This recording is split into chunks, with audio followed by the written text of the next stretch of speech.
The story starts with this dude and this chick going on a date. They got this crazy idea to jump into a hardcore river together, tied up and all so they can be together forever. But Dan Fate pulls a nasty trick on them because out of nowhere, this evil truck Cohen rolls up, smashing through the forest like a madman and takes them both out. Fast forward a bit, our main man, Osamu, wakes up and he's straight up mind blown by what he sees. This fine lady explains it ain't heaven, but she's a guide for peeps like him who end up in this world. She goes by Annette and she spills that Osamu got chosen and transported to this whole new world. A fearsome dragon flies by as Annette explains that this world is all dark and messed up, and Osamu's got to be the hero and bring some damn light to it. But Osamu doesn't see himself as no hero. He was just some regular dude trying to off himself with his girl, and now he's stuck in this strange-ass world. Annette's getting ready to give him some motivational speech to make him want to be a hero, but she's straight up shocked when Osamu does his thing and ODs on some poison pills. Annette cleanses his body of the toxins, but Osamu says that she's just bothering him. Annette straight up demands that Osamu become a hero and fulfill his crazy mission of saving this messed up world. But Osamu is just looking for a way to stop living, so he keeps munching on the pills, but Annette reminds him that he's the freaking chosen one. Osamu fires back, saying he never asked to be chosen. But Annette drops the knowledge that Truck Kun is actually a truck from another world that does some selection stuff. Out of all the unhappy people in Osamu's old world, only the ones struck by Otherworld Truck Kun get a chance to redo their lives in this new world. It's like a freaking world transfer service from Annette's world. Getting hit by Truck Kun means he was feeling hella miserable in his old life, so he got this chance in the new world. Osamu finishes off popping some more pills and he's all pissed, saying that dumb Truck messed up the happiest moment of his life, his plan to peace out. He straight up tells Annette they ain't got no right to decide who's unhappy. But from her perspective, she saved him from a life so damn miserable that he was ready to end it all. Annette eventually decides Osamu's whining ain't worth jack because he's bound to change his tune once he peeps his stats. Every single human brought to her world gets gifted with some crazy superhuman powers. But damn, she's shocked when she finds out Osamu's weak as hell. Dude's got only one measly hit point and he is also still poisoned even after she detaxed him.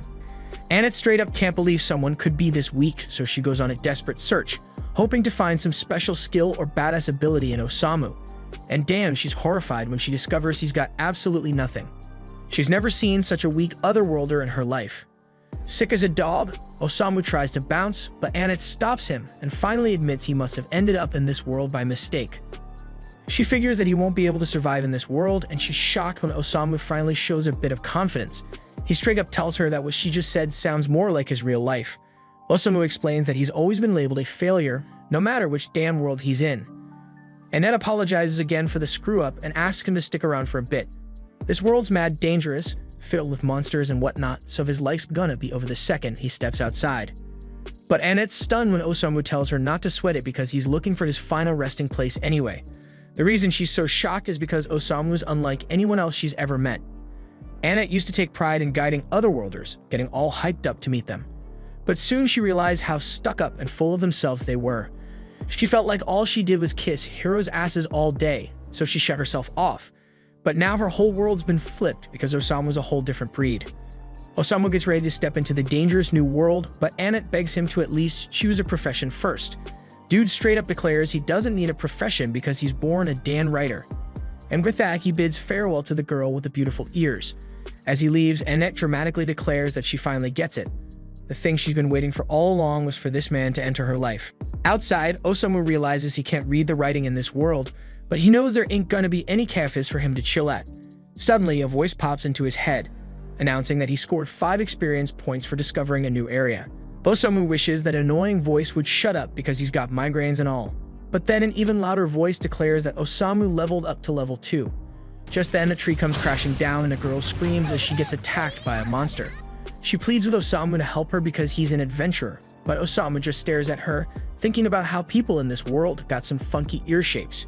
She keeps begging for his aid, but Osamu straight up asks for her permission to write a novel about her. Eventually, Osamu realizes that she actually wants him to save her, so he tells her to hold on a second. He half-heartedly tries to reach out to her, but ends up saying he can't reach out. She asks him to use a sword or cast a spell or something, but the monster grabs hold of Osamu too. All he says is that he can't breathe, and the girl explains that the tree is siphoning their life force. They only have a few minutes left before their lives are over, but Osamu says that's a damn good news. He finds joy in his final moments and says his goodbyes to the world. The girl begs him not to give up, but Osamu ain't responding at all. She's stunned that her life's gonna end in such a weird way, but she's even more shocked when the tree gets engulfed in darkness and explodes. Osamu, against all odds, is still alive, much to his disappointment. And that voice announces that Osamu dealt 300 damage with his poison. The girl is straight up blown away as this dude, in the midst of this epic adventure, takes down the monster by making it absorb his poison instead of his life force. Osamu levels up to level 3, and the girl wonders if he is poisoning himself. Then she starts wondering why he's fronting like he is weak when he is actually pretty damn strong. But Osamu explains that this kind of crap always happens to him. Dude wants to stop existing, but somehow he keeps surviving. He's tried to off himself to the afterlife 5 times, but it never goes right. At one point, the girl has no clue why he's so down in the dumps, but she's grateful he saved her life, so she thanks him. She offers to take him to her house so he can rest, and he introduces himself. But when Osamu touches her hand, he's reminded of his girl Sachin and wonders if she ended up in this world too. The girl gets all pissed and tells him her name is not Sachin. She tries to drop her real name on him, but Osamu's already daydreaming about Sachin.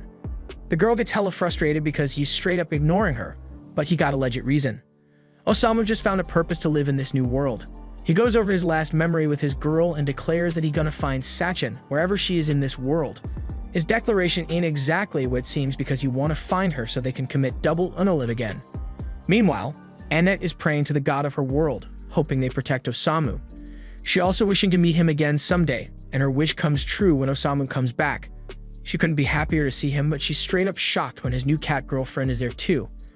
Annette can't even believe he already has a girl by his side. But she keeps it cool because Osamu has a question. He want to know if Annette met a girl named Sachin. Annette is straight up horrified to hear there's a third woman in the mix. Osamu bounces because Annette got no info on Sachin, but the cat girl reassures him he gonna find her. She want to swing by the castle town of Roth before hitting her house, but she is shocked when Annette appears, trying to stop them from holding hands. Annette thinking that's some shameless behavior, but the cat just want to know why Annette tagging along. Annette is too shy to answer, so the cat figures it out. She must be in love with Osamu. Of course, Annette denies it and says it's just her job to protect the weak otherworlder. Being an otherworlder is why the cat realizes Osamu is so damn strong. But Annette says that he is actually weak as hell. The two start arguing about how weak he is, but the cat spittles that Osamu killed a monster and saved her life. Annette is horrified because saving her life means they got close, and she starts calling the girl a thieving cat. Right then, Osamu announces he found something dope, a real comfy bed. But it's actually a freaking coffin, and he tells the girls to wake him up when they reach the town. Osamu says goodnight to Annette and Tama, but the cat is all mad because that ain't her name. Osamu was already knocked out though, and Annette shyly points out that he called her the right name. So Annette takes on the task of dragging Osamu in his coffin, but Tama wonders if that really her job as a clergyperson. As they keep walking, Tama's getting fed up with driving that damn coffin around, so she tells Osamu to get out and walk on his own 2 feet. But there's no response, and she starts worrying that Osamu might have actually kicked the bucket somehow. Annette checks his stats, and Osamu seems to be fine, so he's probably just knocked out. They're pretty close to the castle anyways, so Annette asks Tama to suck it up a bit longer so they don't have to wake him up. Meanwhile, inside the coffin, Osamu's peacefully dreaming about his beloved Sachin. And no matter where she is, he's gonna find her so they can both die together. A while later, they finally reach Roth, the castle town. Annette and Tama open up the coffin to let Osamu out. Osamu takes a look around the town, and he's damn sure now that he ain't in the same world no more. But before they do anything else, Annette suggests they head to the castle and have an audience with the king, but they end up leaving the coffin right in the middle of the road. At the castle, King Thomas and his daughter Charlotte are happy to meet them. And since they gotta be dead tired from a long-ass journey, the king offers them all a place to crash in the castle chambers for the night. But before that, he wants to hear some of Osamu's pleasant experiences. Osamu can't think of too many pleasant things to talk about, but he did enjoy that coffin ride gear, so he tells the king he's gonna show him what it's like to sleep in a coffin. Out of context, that might sound like a threat and all, but Annette quickly switches gears and compliments Charlotte on how fine she looks. The king mentions that Charlotte's actually getting married soon, so he's looking for some advice about her suitors. Thomas calls for the dudes to be brought in, and that's when we meet the warrior Gomes and the wandering minstrel of love Otto. Lately, because of the wrath of the demon lord's influence, monster activity's gone through the roof, but Thomas is too damn old to handle it himself, so he decides one of these two fellas is gonna become Charlotte's husband and the next king of Roth. Problem is, Charlotte ain't too keen on the idea because she ain't picked a husband yet. That's why he's leaving the choice to a bunch of strangers he just met 10 damn minutes ago. He's making them choose between Gomes and Otto to marry Charlotte, But when the choice pops up, Osamu does the smart thing and says he's never met these dudes before. Charlotte's whole future depends on this decision, so it's stupid to trust a bunch of strangers with it. And if you do something like this without even thinking twice, then he ain't fit to be king. The king's left in shock, and after saying that, Osamu turns to bounce while Annette and Tama are frantically trying to apologize for Osamu's actions. They try to explain that Osamu's from another world so he can be a bit blunt sometimes. But the king says it's cool because he ain't the type to hold a grudge, and it seems like Charlotte's taken a liking to him. Later that night, while everyone else is knocked out, Osamu spends his time gazing out the window. So Annette gets up and asks if he's having trouble falling asleep.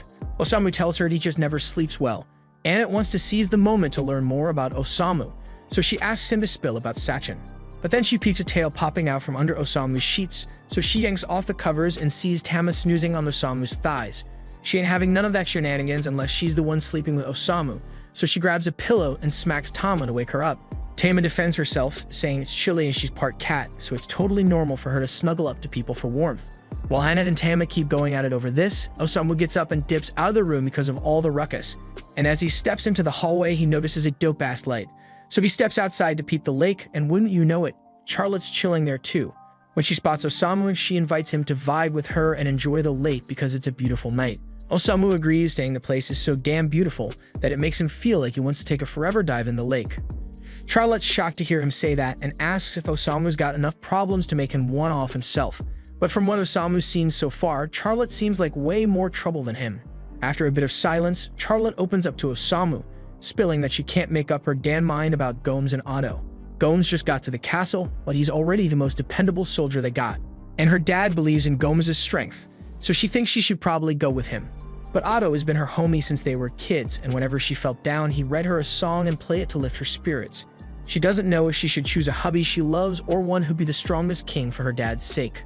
Osamu chuckles to himself and says Charlotte's hella kind for worrying about her dad's opinion this much, unlike Osamu, who's tried to cancel his subscription to Life multiple times, always causing problems for his family in the process. But he's never let someone else decide how he's gonna live his life. He thinks Charlotte should make a decision based on what she wants, and to do that, she gotta figure out her true desires. The next day, King Thomas summons Osamu and the crew back to the throne room. He apologizes for the inconvenience, but says he's calling them there because Charlotte's finally made up her mind about who she's gonna marry.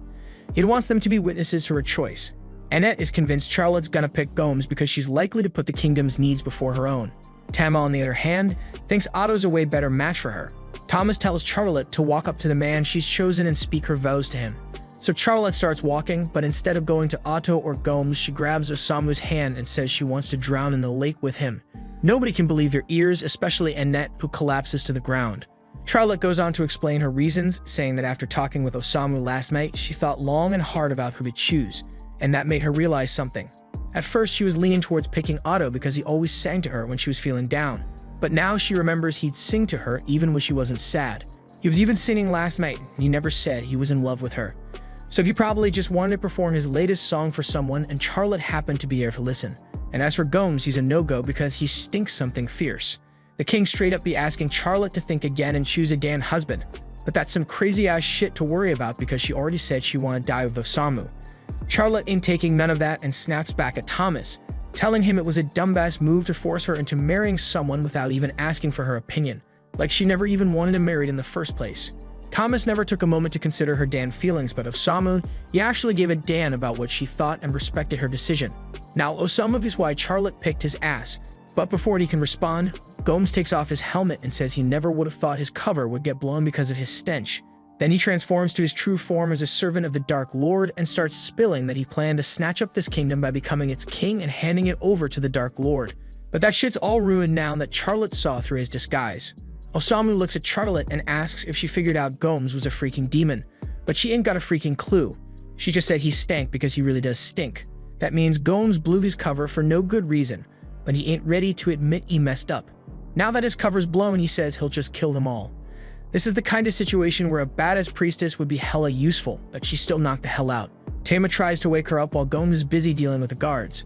But damn, the guards ain't lasting long, so Tama has got to grab Annette's body and bounce to avoid getting squashed by a freaking pillar. Since Annette won't be waking up anytime soon, Tama takes matters into her own hands and starts throwing down with Gomes. She's level 14, so she should be able to hold her own in a fight. And since she'll go against him, Ada offers to play her a song because he's rocking at level 89. Normally, it would give her a boost, but turns out Ada's just playing his freshest track, and it ain't got no special effects, but Osamu seems to be liking that hood classic song. Tama ain't got no other choice but to start whooping ass on her own. As Gomes charges at her, Tama ducks and lands a kick straight to his face. She follows it up with a cat punch, but it doesn't do much damage to Gomes, so he sends Tama flying in return. He then says he's going to put everything into his next attack and tear Tama to shreds. But before he can do that, Osamu grabs his attention and asks Gomes to eliminate him and Charlotte first. Gomes thinks Osamu's playing around, but Osamu tells him that now that Charlotte's free from her dumbass father's grip, her first wish is to go out with a bang alongside Osamu. And Osamu ain't one to pass up a chance to die, so he asks Gomes to do him this favor. Gomes agrees to off him, but he says after that he's gonna take out the king and burn the whole damn city to the ground, taking out everyone in it. Osamu doesn't give a damn about what Gomes does because he'll be dead by then anyway, but Charlotte's starting to have second thoughts about biting the dust. As Gomes charges at them, she tells Osamu that she can't let herself die just yet because she wants to stay alive and protect the kingdom. Osamu's glad to hear that Charlotte finally knows what she really wants. Just when she wants to stay alive, he pushes her out of harm's way and takes the full brunt of the attack himself as Gomes keeps charging straight at Osamu. Charlotte tries to convince him not to get himself impaled, but luckily, right at that moment, Anna wakes up and uses her power to create a shield of light to protect Osamu from Gomes' strike. She's vowed to never let Osamu die as long as she's by his side. So as Gomes tries to break through her shield, he ends up shattering his damn horns in the process. Now that Gomes is defenseless, Tama lands a blow that sends him flying through the castle wall and into the freaking lake. Both Tama and Annette are relieved they made it through, and since Anna really came through for Tama, Tama feels the need to show her some appreciation. Annette also thanks Tama for her help, and the two of them seem to be getting along a whole lot better now. And Otto is still here, playing his heart out like he doesn't have a care in the world. Charlotte's got a lot to process after that crazy incident, but then her dad rushes up to her, begging for forgiveness for not giving a damn about her feelings before. Osamu was right about Thomas not being fit to be king, and now Thomas realizes he ain't even fit to be Charlotte's father. So he sincerely asks Charlotte if she's willing to forgive him. Charlotte gets down and tells her old man that she forgives him. And from now on, she wants to have a lot of talks with him about the future of this kingdom and their own selves. Thomas is mad happy that he made amends with Charlotte, and Charlotte's thrilled her pops finally gets where she's coming from. But all Osamu can think about is how Annette and Tama messed up his perfect chance for a game over. A while later, Thomas admits he ain't cut out to rule the kingdom, so he gives up the throne to Charlotte, who's now doing everything in her power to keep the kingdom safe. And Otto's still cooking up tunes because he ain't got nothing better to do. Meanwhile, Annette and Tama are busy hauling Osamu's coffin to their next stop, chatting about how bold it was for Charlotte to become queen at 16, but they're sure it's gonna work out somehow. Osamu pops out of the coffin and says what really matters is that Charlotte made the decision for herself and she's standing by it, and that's something Osamu finds beautiful. After dragging Osamu around for a long time, Tama asks Annette if they can chill because she's beat. They put some serious miles behind them, so Annette figures it's cool to take a breather. Once they stop, Osamu cracks open the coffin and wonders if it's food time yet. Annette offers him some bread, but this dude Osamu's all about that boiled tofu, so if she ain't got any, he's just gonna go back to sleep. After the break, Tama asks how much longer till they hit the house, and since Annette's holding the map, she says it looks like we got a few more days before they reach her hometown. But before that, Annette asks to make a stop at this Whiten temple. Tama ain't care about the delay, but she asks why Annette needs to go there, prompting her to start explaining the ice cat process. Usually, peeps from other worlds come into this realm through one of 4 temples and then head off to battle the Dark Lord. But since Osamu's mission is to find Sachin instead of taking down the Dark Lord, Annette wants to check out the temples to see if they can dig up any info on where Sachin's at. But if luck ain't on their side, they might have to globe-trot their way around. But Annette's all in, ready to ditch it all for Osamu. Real talk, she ain't want Osamu going toe-to-toe with the Dark Lord, even though it's her job to convince folks to do just that. She's just looking out for Osamu, not trying to see him in harm's way. Tama calls her out, saying she's smitten with Osamu. Annette denies any impure intentions, even if it's painfully obvious at this point. She claims Osamu breathed new life into her work when she was feeling burnt out, so now she's on a mission to help him find his missing person. That's all. Tama asks if that means Annette would be cool if she found out Sachin was actually Osamu's lover or something. Even though the thought hurts, Annette still wants to see it for herself. By the way, Tama was wondering if Annette can even roll into this Whiten temple since she dipped out on her job for this road trip. Annette ain't sweating it because she's tight with the head honcho at this Whiten temple, and it ain't like she coasted her work either. She had her familiars drop off her official resignation letter for her. And coincidentally, that same familiar is back and munching on Osamu's head. After patching up Osamu, Annette gripes about her sidekick always stirring up trouble. And now that she's vocalizing it, she's realizing it was a mistake letting that thing handle the delivery of her resignation letter. Her suspicions hit the bullseye when her familiar vomits her letter, making it seem like she coasted her work without a heads up, and she's pointing fingers straight at the familiar. Watching the familiar fail so hard at its one job lights up Osamu's face with a smile, seeing as he's a bit of a failure himself. So he names it Mellows, and Mellows takes an instant liking to Osamu. But Osamu ain't really in the market for a pet, so he just dips back into his coffin. Meanwhile, Annette's losing it over bailing on her job without notice, knowing the temple's gonna shut down her unemployment claim later. Right then, Mellows starts acting sketchy and soon bolts, signaling something's off. But it ain't until a dragon swoops down from the peak that they connect the dots on what Mellows was trying to warn them about. A dragon ranks as the baddest beast around, leaving Annette clueless on how to handle it. But before the dragon goes berserk, a chick pops up behind Annette and Tama, commanding Kohaden to stop attacking random people. The chick then strolls up to the dragon, giving it a pet, leaving Annette and Tama dumbfounded. They've never seen anyone tame a dragon, so they ask who she is. But she just turns to them, saying the area is crawling with monsters, warning them to leave before they get hurt, and seems like one of their crewmates already bit the dust. Annette apologizes for the mix-up and clarifies that Osamu's still kicking is just a quirky otherworlder who's into napping in a coffin. The moment the chick learns Osamu's not from around here, a switch flips in her head, tossing off her cloak to reveal she's a dragon girl, vowing to wipe out all the otherworlders. The sheer power radiating from her is off the charts, so when she zaps a blast their way, Annette barely manages to block it for a hot second with her shield. But her shield ain't cutting it, as the blast still packs a punch. They're left scattered on the ground, realizing this dragon chick's power is on a whole another level. Still, they ain't backing down when it comes to protecting Osamu, so they rise up ready to throw hands once again.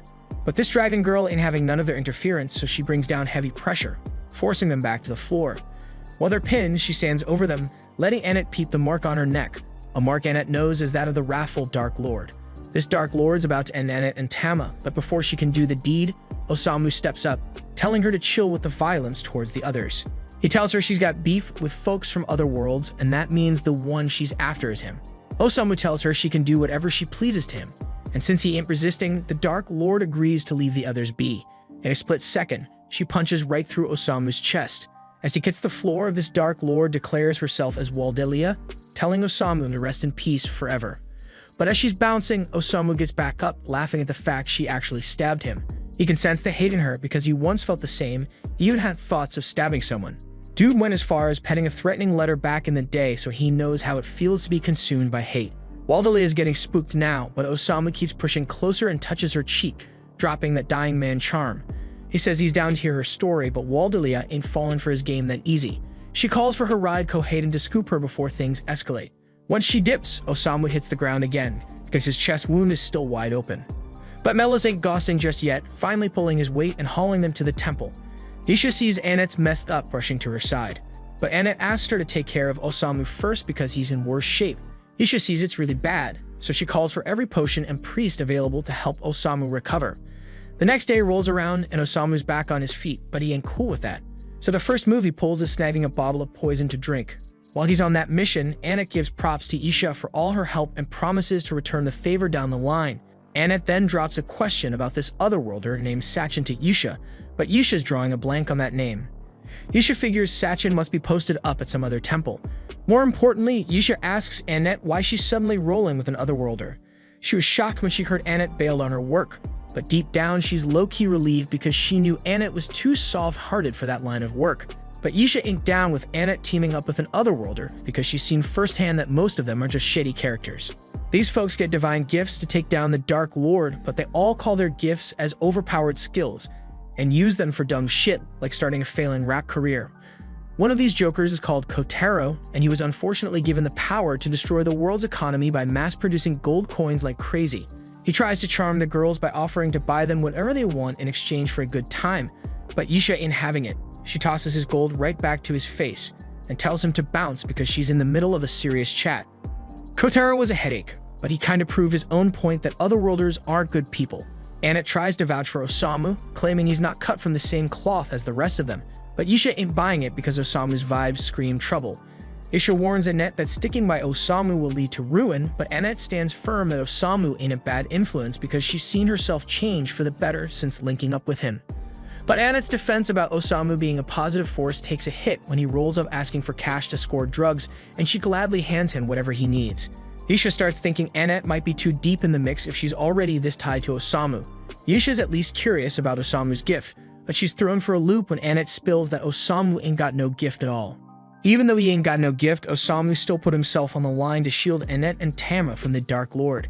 But this news hits Isha even harder because the Dark Lord supposedly bit the dust 7 days back at the hands of some otherworlders. Next thing you know, we're peeping the throne all stained up from the former Dark Lord's blood, with the otherworlder who took him out chilling on it. Meanwhile, Waldelia is lurking in the shadows, swearing to avenge her old man's death. Later on, Annette links up with Tama and drops the bomb that the Dark Lord got taken out a week back. Isha got wind of it from the church recently, and it's a dope deal because it means peace might finally be settling over Zauberberg. But if the Dark Lord's really dead, then who was trying to off him earlier? Annette ain't got the answer to that one. And now that Tama's thinking it over, didn't Osamu roll up 7 days ago too? If the Dark Lord was already done for by then, why'd they still bring Osamu into the mix? Right then, Osamu tears up his notes and falls on the floor, so Tama's checking in on what's wrong with him this time. He spills that he's been struggling to write all the craziness that's gone down since he touched down in this world. Annette asks if he wrote anything about her, but Osamu admits he didn't jot a single word about her. If anything, he felt a burst of inspiration after crossing paths with Waldelia, hoping for that same spark to ignite creativity again, but Tama says she's not going to do any dangerous shit with him. Annette suggests they all dip into town to unwind, and with her future with Osamu in mind, there's a few things she wants to snag for him. Once they hit the town, Annette scoops up a heavy set of armor for Osamu to keep him safe and sound. Osamu ain't tripping because the snub fit reminds him of his coffin. With Osamu locked in tight, Annette and Tama jet off to do some more shopping. So Annette warns Osamu to stay put while they're out.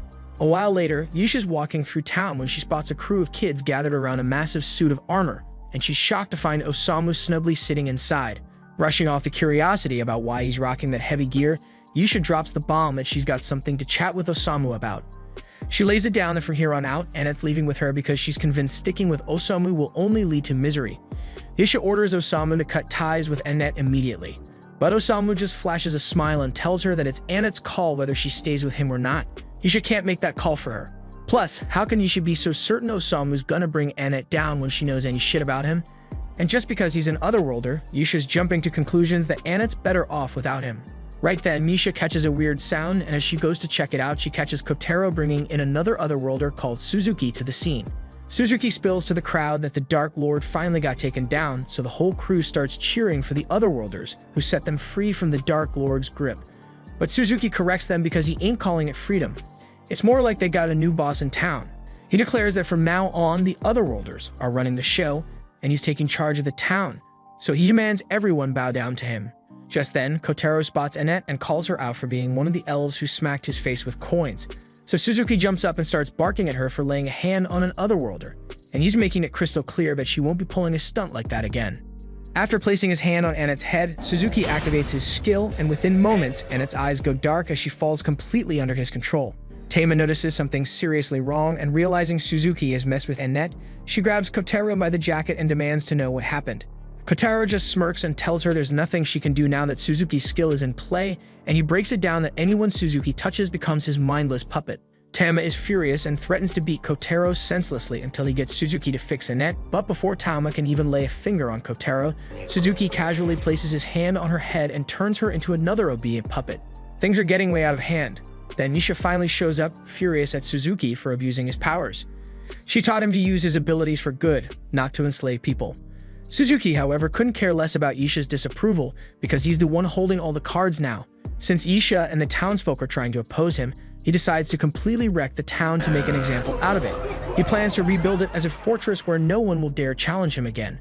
Before he leaves, he informs Isha that he'll be taking over her church and turning it into his new castle. Under Suzuki's orders, his attack dogs go wild, demolishing the town. Even Tama, now under Suzuki's control, joins in the destruction, taking her anger out on the suit of armor that Osamu had been stuffed into earlier. Osamu, however, isn't even bothered by Tama's rampage. He actually finds it pretty hilarious that Annette was right about the armor being a good idea for emergencies like this. Eventually, Tama's relentless punches crack the armor open. But in the chaos, she ends up launching the helmet right into her own face, knocking her out cold instantly. Osamu is now free from the armor, and with Tama out cold on the ground, he does the only thing he can think of. He stuffs her into a barrel to make sure she doesn't cause any more trouble. After sorting that out, Yisha comes crashing into the building next to him. For once, she's actually relieved to see Osamu's face, but she still sticks to her earlier statements about Suzuki being a prime example of what otherworlders are like. Suzuki didn't just use his gift for his own selfish desires. His greed has made him a real danger to society. It's clear that the power from his gift must have gone straight to his head, because he wasn't like this when he first showed up in this world. Back then, he was a shy, weak-willed guy, but now he's turned into a full-blown monster. Hearing Yisha talk about Suzuki's fall from grace sparks a new fire in Osamu. He asks Yisha where Suzuki is, and she tells him Suzuki should be at the church, so Osamu asks Yisha to keep an eye on Tama while he goes to confront Suzuki. Yisha warns him that it's insane to go after a hero without a gift of his own, but Osamu insists, saying he wants to write about Suzuki's story. Seeing how determined he is, Yisha agrees to go with him to keep him safe. When they reach the church doors, Osamu is pumped, but Yisha can't understand how he's so chill in this situation. He's seen what Suzuki's gift can do, so he should know he's at a serious disadvantage in a straight-up fight.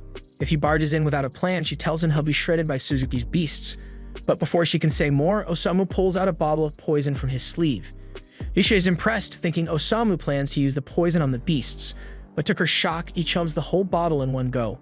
With the poison out of the picture, Yisha gets down on all fours, saying they'll have to use the back door. But Osamu ignores her and heads straight through the front door. Osamu greets Suzuki and tells him he's interested in writing a novel about his story. Suzuki, thinking Osamu is a fan wanting to document his heroic deeds, is pleased.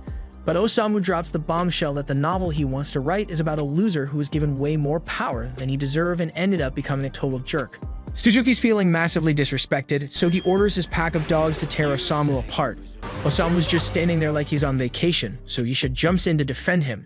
She casts a spell that sends lasers right into the dogs' heads, but she's getting overwhelmed, and Suzuki's remaining beasts start launching fireballs at Osamu. With Yisha out of commission, it's looking like Osamu is about to have a very bad day. Just when it seems like all hope is lost, the fireballs get deflected by a floating helmet and fly right back at Suzuki. Turns out Melos is using the helmet to deflect the fireballs, because the armor's got this nifty trick of bouncing off low-level spells. Kotero's freaking out, realizing that Osamu's got some serious plot armor going on. But Suzuki's not sweating it, he's got one last trick up his sleeve. Suzuki orders his great wolf to attack Osamu. As the wolf bites into him, it starts to decay and collapses. Yisha's in disbelief that the poison Osamu drank actually saved them, and Kotero is now 100% convinced that Suzuki can't beat Osamu's plot armor, so he takes his potato-like head and runs away. Suzuki grudgingly admits that Osamu's tougher than he thought, but he's not done yet. He calls out Annette to come out and finish the job. Annette, under Suzuki's control, charges at Yisha with a dagger and nearly stabs her.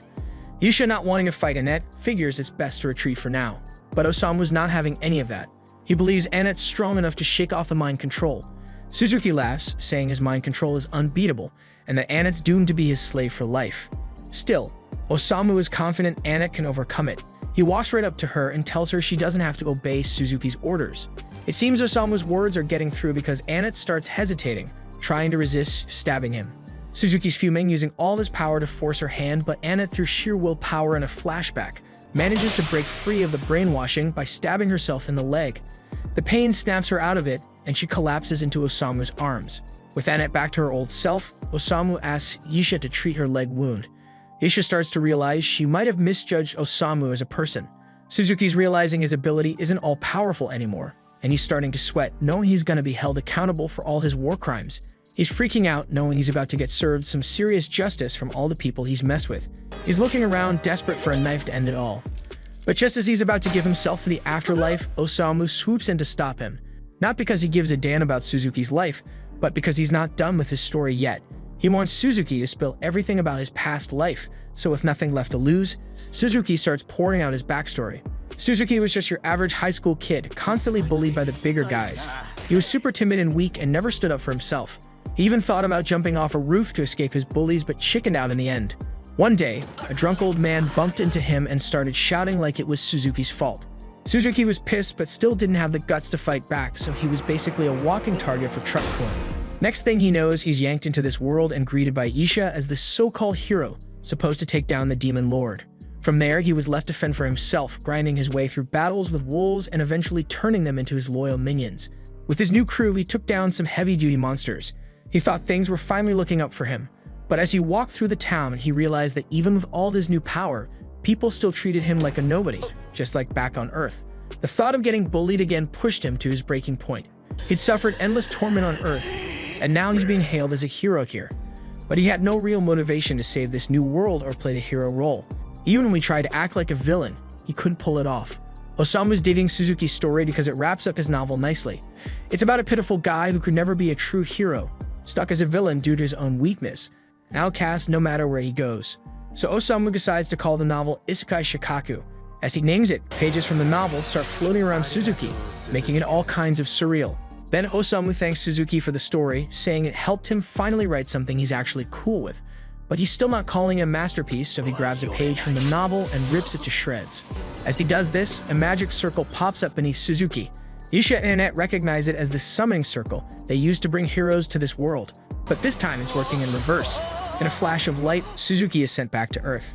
Annette checks Osamu's status screen and, to her shock, sees he now has a gift that wasn't there before. Isha figures it must be some special skill that only works against otherworlders. This means Osamu was brought here specifically to deal with otherworlders.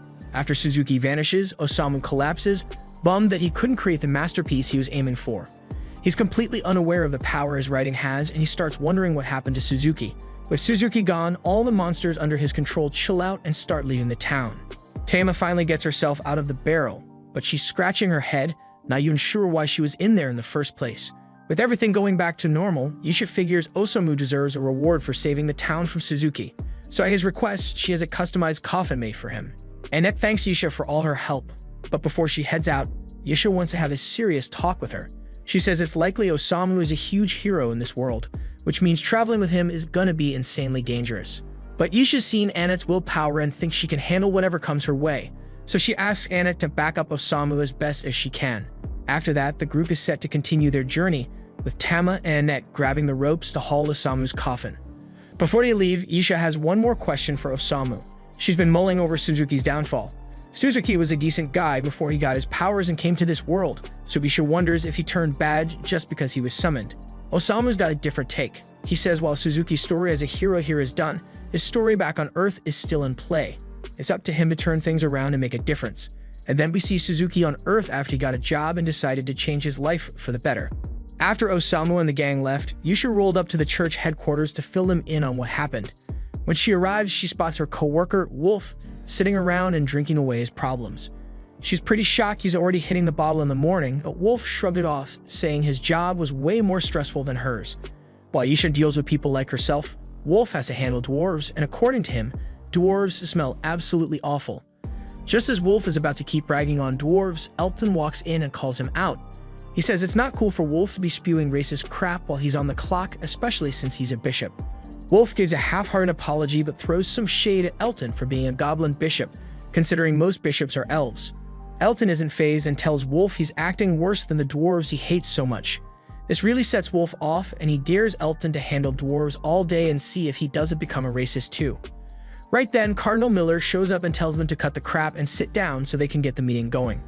When the meeting starts, Miller apologizes for dragging everyone here on short notice.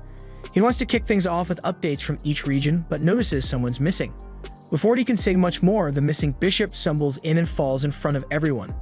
They're all clueless about who this new person is, so Miller introduces her as the new bishop of the Western Temple, taking over after Annette bailed on her job. They all take their seats around the big conference table, and Cardinal Miller kicks things off, asking the bishops to start with their reports. First up is Aria, who's filling in for Annette. She introduces herself and says not much has happened in her region recently, but Miller chimes in, mentioning that he heard Princess Charlotte recently took over the throne, which is pretty significant. Aria scrambles to apologize for forgetting that detail, clearly worried about making a bad impression. But Elton the Goblin Bishop interrupts and starts giving his update. He reports that things in his region have been peaceful lately, and there's not much to add. Everything's been calm, so he doesn't have any major news. Wolf goes next and talks about his territory, which is way out in the sticks. He explains that while his region is generally stable, there are occasional squabbles with the dwarves, but he assures everyone that these conflicts are pretty normal and nothing to be overly concerned about. When Nisha takes her turn, she brings some serious news.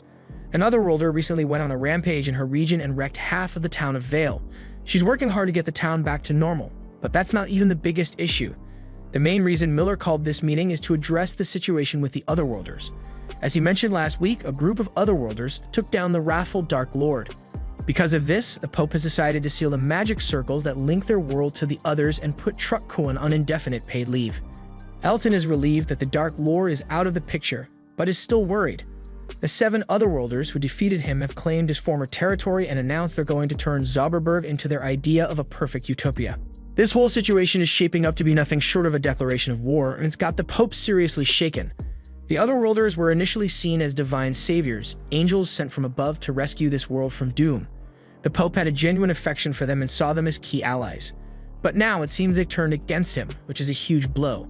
The Church is bracing itself for an imminent threat, and it's not just the Otherworlders they have to worry about. There's also the chaos they've been spreading across various regions and the mysterious disappearance of the Dark Lord's daughter from his fortress. It's hard to believe that the Otherworlders, who were once the Church's greatest allies, are now its biggest adversaries. If they join forces, they could end up being a far greater threat than the Dark Lord ever was. Arya is understandably anxious about how they'll tackle such formidable opponents. However, Isha might have a potential solution, and she reveals to the group that there's an Otherworlder with a unique ability, one that allows him to send Otherworlders back to their own world. This revelation shocks everyone, but if Isha's theory holds water, then Osamu's gift might just be the key to sending these invaders back where they came from. Just as they're digesting this news, the Pope makes a surprise appearance. His arrival catches everyone off guard, but he's visibly relieved to hear about this potential solution. He asks Isha to provide more details about this person with a remarkable ability. Meanwhile, within the Dark Lord's former domain, 2 of the 7 Otherworlders who helped defeat him are staying behind in the castle. The remaining 5 have dispersed to different regions, each intent on claiming new territories for their emerging empire, and the 2 left behind are eagerly watching to see how things will unfold. Back with Osamu and the others, they finally reach their destination. Tama is thrilled at the prospect of a good night's sleep in a real bed, but then she gets a system notification. Thanks to all the coughing and hauling she's been doing, her level has jumped to 17. Leveling up is usually great news, but Tama's less than thrilled about how it came about. Then Annette decides they should start by finding an inn for the night, but then a voice pipes up saying there's a good spot down the road. Annette looks up and sees a little kid perched on a signpost. He offers to give her some tips on navigating the town since she's new here. The kid spills that there's a hero dispatch service in town where Otherworlders team up with groups that aren't so confident in their skills. They basically make sure the mission goes smoothly and everyone stays safe. The kid says he came up with the idea himself, but as soon as he mentions Otherworlders, Tama's face goes pale. She's got flashbacks of what Kotaro and Suzuki pulled, so she's not interested at all. The kid's confused why Tama hates Otherworlders so much, especially since they're the ones who saved the world. But he moves on and offers to introduce them to an Otherworlders right away, but for a small fee of course. He asks for 40,000 Geniko for the intro, but Tama's not having it since she doesn't want to spend that much money. Annette, on the other hand, is all about spending that cash if it means getting a strong hero to keep Osamu safe. The kid thinks she's talking about guarding a coffin, so he starts going off about how the dead guy would probably appreciate having his body protected. Just then, Osamu pops out of the coffin and tells the kid he's not dead yet, though he kinda wishes he were. The kid freaks out, but Tama reassures him that despite how he looks, Osamu's also a hero. The kid's not convinced though, and he snatches the money from Annette and says he'll bring the hero to their inn later tonight. Tama is still skeptical, but she admits having a strong hero on their team would be great since she wouldn't have to lug the coffin around anymore, but Annette, on the other hand, actually enjoys pulling the coffin. Later that night, Annette and the others are hanging out at the inn, waiting for Nurm to show up like he promised. But then Osamu tells Annette straight up that the kid isn't coming, and that she's been scammed. The innkeeper overhears and asks if they're waiting for a kid named Nurm. When Annette confirms, the innkeeper breaks it to them that Nurm is known around town as a young con artist. He's never even met a hero, so there's no way he could introduce Annette to one like he claimed. Annette's devastated about losing 40,000 Geniko, and Tama tries to calm her down. Osamu's curious about Nurm, so the innkeeper explains that Nurm is an orphan who just showed up in town one day and has been scamming unsuspecting travelers ever since. He's a pain for the town, but sometimes the innkeeper feels sorry for him since he's on his own with no one to set him straight.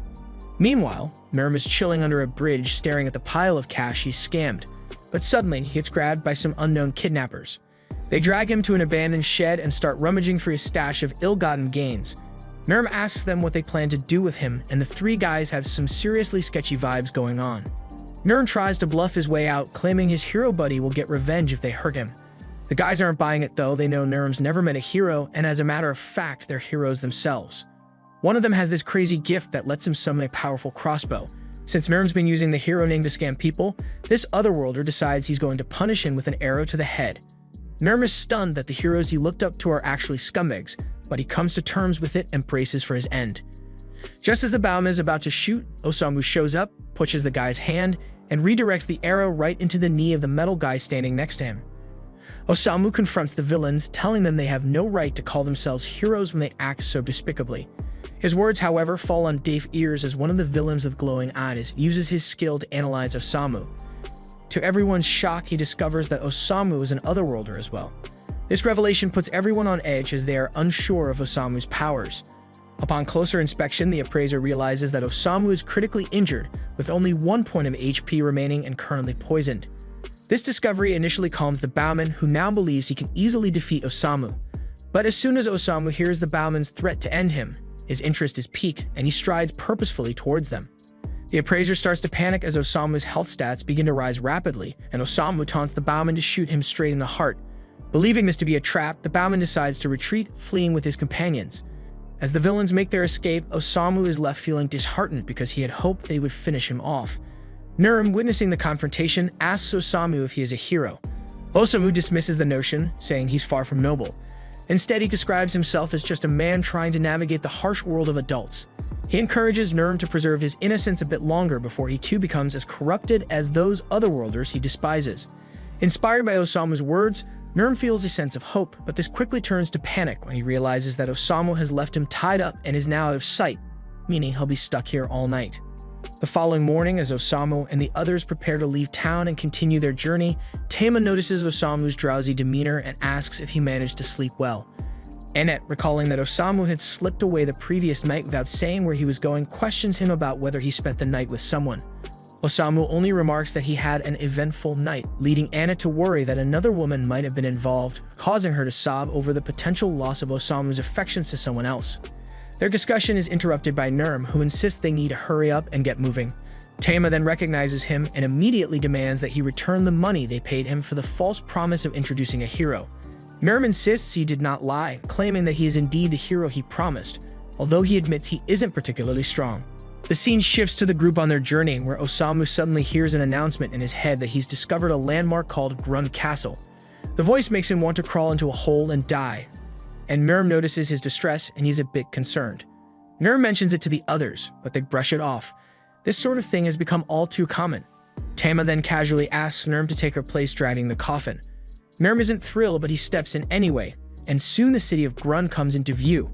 As they approach the gates, they spot an inspection checkpoint. Tama confidently assures them she can get them through, claiming she's somewhat of a local celebrity. But as soon as the guards recognize her, they surround the group and promptly arrest them. The scene cuts to them in a dank dungeon, where Annette is praying to God for deliverance, but it's clear that divine intervention isn't coming. Nerm mentions that the guards have taken Tama to another cell and starts speculating that they might be in this mess because of her. He even wonders if Tama had the guts to steal from royalty or commit some other heinous crime. Annette, loyal as ever, defends Tama, insisting she's no thieving cat. Meanwhile, Osamu, in his twisted way, is getting excited about the possibility of execution, pondering all the different ways they might be put to death. Nerm tries to stay practical and suggests they escape, even if it means leaving Tama behind. He begins picking the lock, much to Annette's dismay, who believes a valiant warrior shouldn't be skilled in such dubious arts. This depresses Nerm, while Osamu angrily laments that his dreams of a grand execution are being dashed. All the noise they're making attracts the guards, who quickly discover their escape attempt and bind them with ropes. Osamu, still weirdly optimistic, asks if they're going to be executed, and the guards can't help but think he's a total creep for actually being happy about it. Later, Osamu and the others are brought before King Siberian. The minister Briard informs them they'll be executed for their crimes. Annette and Nerm are baffled, having no idea what crimes they're being accused of. The king then reveals that they're being sentenced for kidnapping his daughter Matilda, and it's a crime worthy of execution in his eyes. Tama then strides into the throne room and immediately clears the air, telling her father that she wasn't kidnapped. The twist is that she's actually the princess of this nation, and Tama explains that she's been traveling to different countries to hone her martial arts skills, and that she met the group during her journey. She then turns to Annette, asking her to back up her story. Realizing that Tama is royalty, Annette quickly switches gears, sucking up to her and speaking in a formal tone, confirming everything Tama said. Tama, though, tells her to chill and not to treat her any differently, and then asks her father to release her friends. The king, however, isn't budging that easily and says that he'll only let them go if she agrees to do as he says. Specifically, he wants her to swear to stop her reckless adventures and start acting like the royal she is, just like her late mother.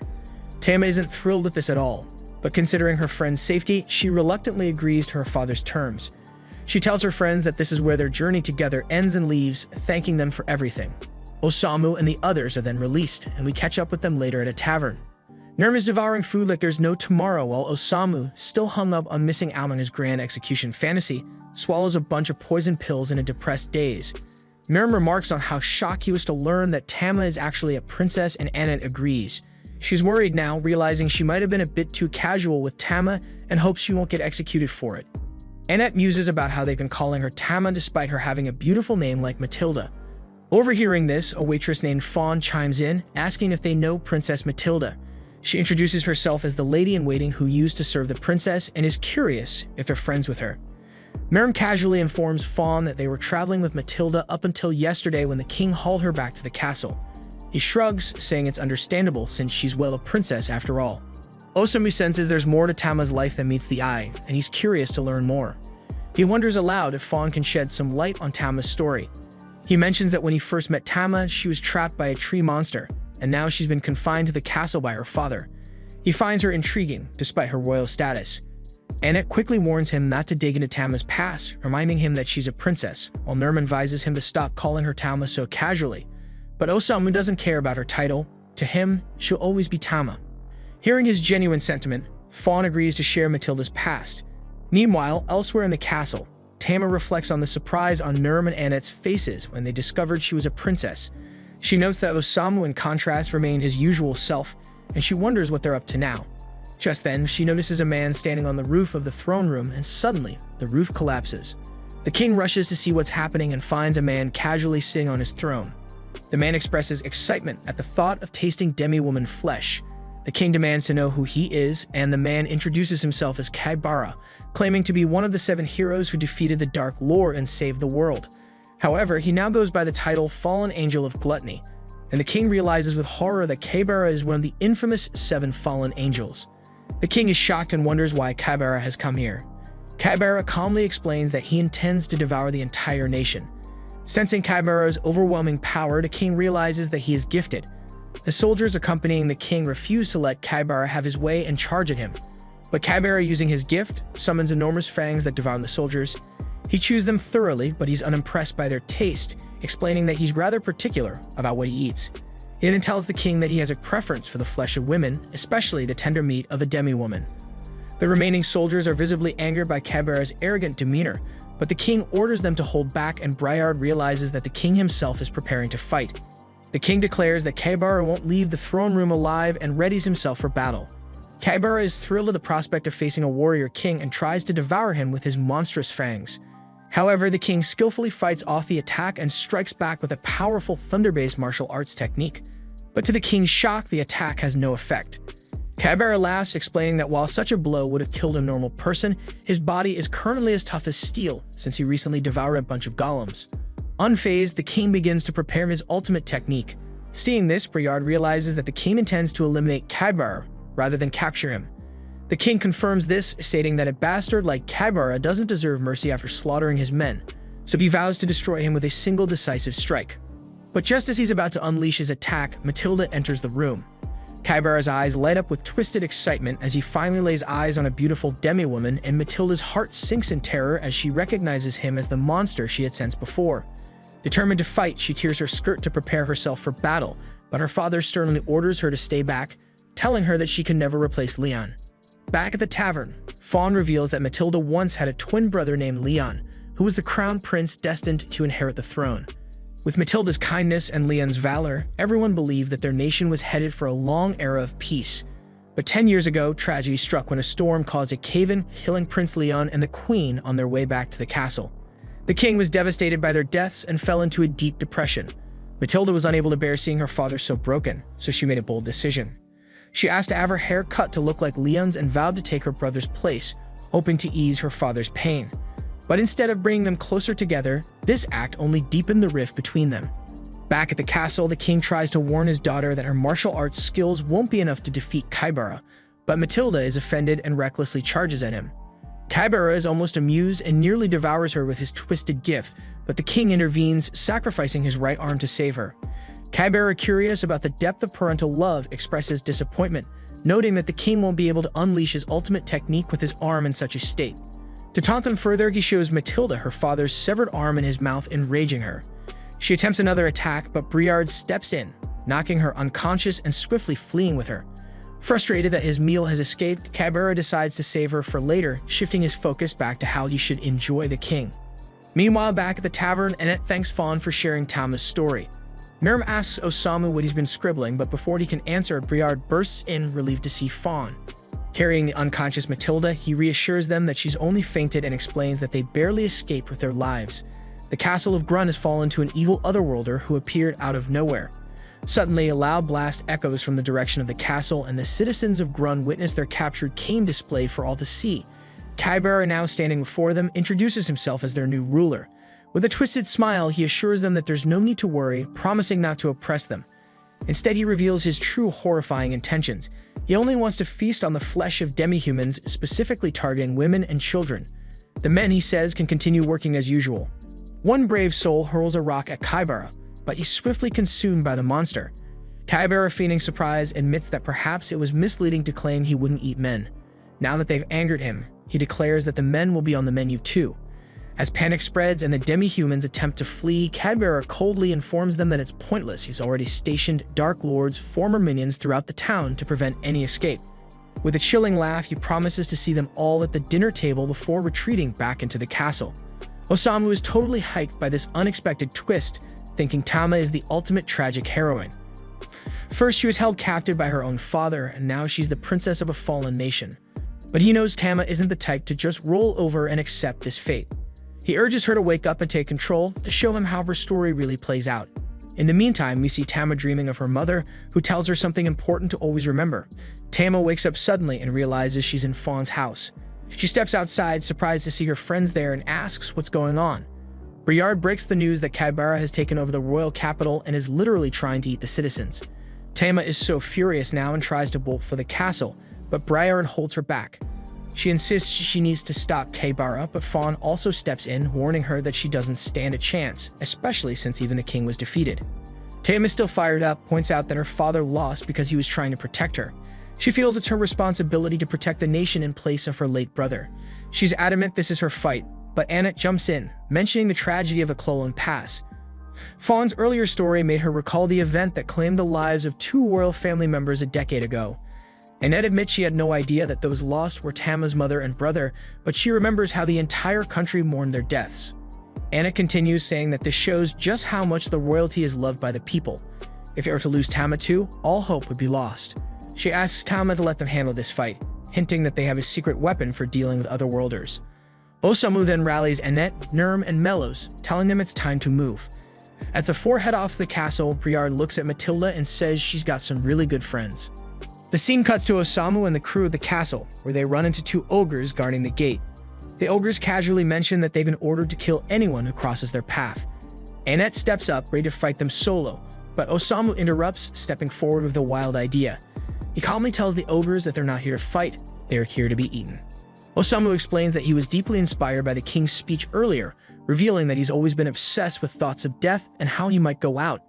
But it never crossed his mind to be eaten alive, and now he's all in. He even asked the ogres to let the king know that someone eager to be eaten has arrived at the castle.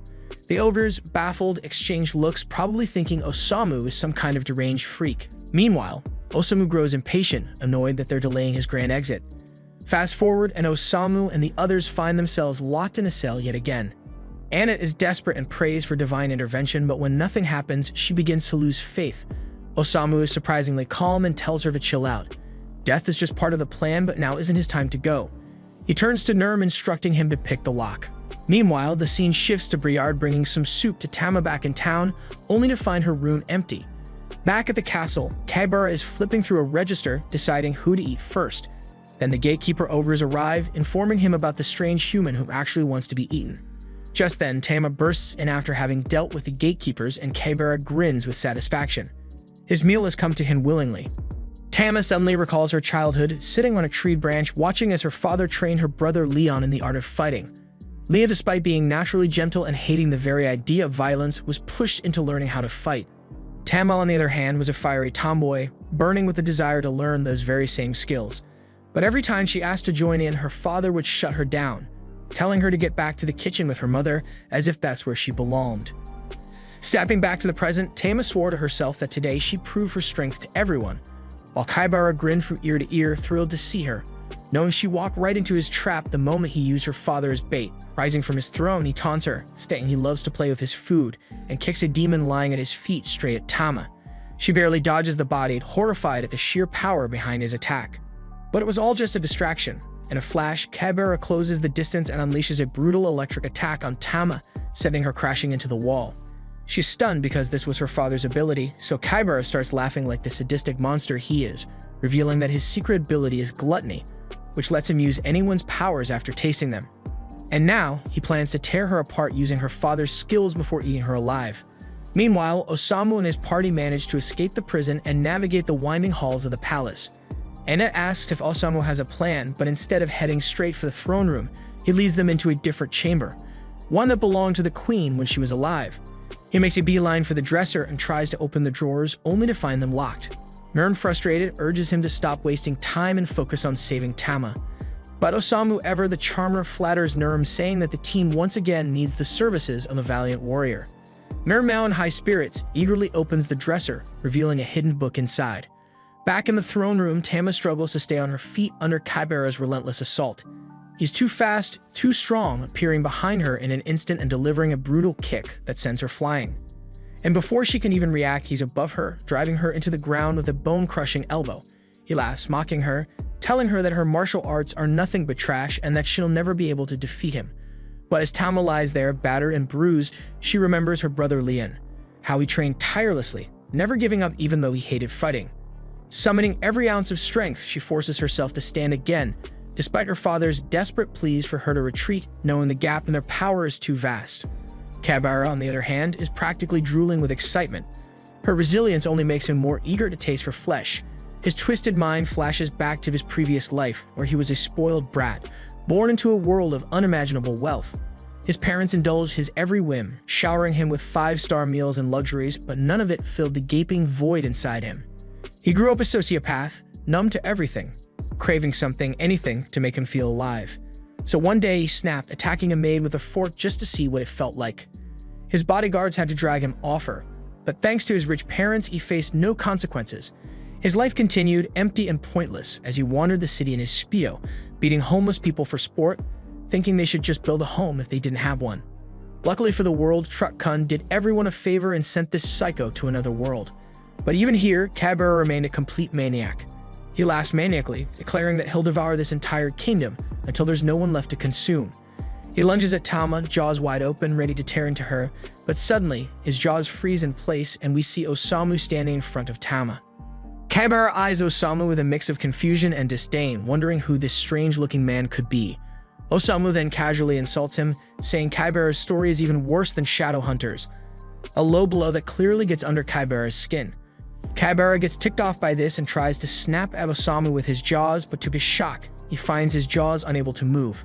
Confusion washes over Kaibara as he starts wondering why his instincts are screaming at him to back off from this guy. Just then, Annette and Nurm show up, backing up Osamu and declaring that he's here to dish out some divine punishment. They tell Osamu to write a story about Kaibara and send him packing back to his original world. But Osamu, being the absolute legend that he is, flat out refuses. He dismisses Kaibara as a waste of ink, saying his story is so pathetic, it doesn't even deserve to be written. This sends Kaibara into a full-blown rage, and he unleashes his lightning strike, blasting everyone away and vowing to kill them all before feasting on the princess. Meanwhile, Tama is struggling to get back on her feet, guilt-ridden and blaming herself for the injuries her friends have sustained. But Osamu, cool as ever, doesn't even flinch. He hands Tama a stack of pages, telling her that this story is dedicated to her. As she grabs the book and flips through the pages, they begin to glow and lift into the air, swirling around her like a protective aura. Kaibara is still fuming and tries to zap Mirim with another thunderblast. But Annette steps in, blocking the attack with her shield, questioning whether Osamu's abilities work on ordinary people too. Osamu then turns to Tama, praising her resilience and kindness, acknowledging how she was willing to sacrifice herself for the happiness of her friends. He explains that her attempts to take on her brother's role and help her father move on from his death were noble but ultimately unrecognized. Osamu tells her that she has two choices. She can either become the ideal princess her father wanted or step into her brother's shoes as the prince, but that he drops the real wisdom bomb, telling Tama that her path is her own, shaped by her unique experiences. He urges her to live the life she wants, and with those words, the chains that had held her back for so long finally shatter, and for the first time, Tama truly feels free. Then a bright golden glow radiates from Tama as the crest of the divine beast appears on her hand, flooding her with a surge of energy. She stands tall once again with her resolve unshaken, while Kaibara sneers, turning to mock her. He quips that if this were some cliché anime or manga, she'd probably beat him now and waltz off into a happy ending. But since this is real life, he assures her, none of that is going to happen. He promises that she and her friends will die right in front of her, and he'll savor every moment as he devours her alive in front of her father. Tama, though, isn't rattled by his twisted threats, while Osamu casually lights a cigarette and tells Kaibara to give her a shot because he might just be shocked by how strong a modern, independent woman can be. Without a second's hesitation, Tama rushes at Kaibara, who tries to electrocute her away, but she expertly finds an opening and lands a punch that sends him reeling. Stunned by the unexpected blow, Kaibara barely has time to recover before she headbutts him like a charging ram, knocking him off balance. The infuriated Kaibara then tries to unleash a massive attack, but Tama is already in the zone, activating a special ability known as 100 Fangs, which slashes through Kaibara's body with relentless precision, and he drops to the ground, dead in his own pool of blood. Then the exhausted Tama collapses as well, and her father rushes to catch her while Annette hurries to heal her. Then Osamu strolls up to the king, handing him the book that belonged to his wife. The king is deeply grateful and thanks Osamu for his help, but Osamu, ever the cool-headed writer, tells him to thank his daughter instead. She was the one who did everything, he merely penned a story he found interesting. But just when they think it's all over, Kaibara's body starts to levitate, rising into the sky as it undergoes a grotesque transformation. He resurrects as a monstrous centipede demon abomination. Even Kaibara himself is startled by what's happening, but then he remembers. He secretly had consumed the flesh of the previous demon king when they killed him. That dark act has now turned him into an even more powerful demon, far stronger than before. The king watches in despair, wondering if this is truly the end, as Tama lies exhausted and unable to fight.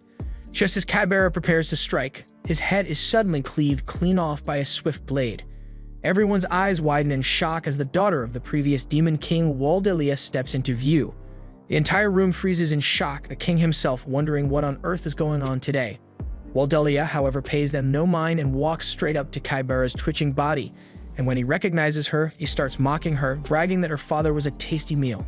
This enrages Waldelia, and without hesitation, she channels a powerful dark magic beam that not only obliterates what's left of Kaibara's head, but also blows a massive hole through the castle's roof, leaving no trace of the abomination behind.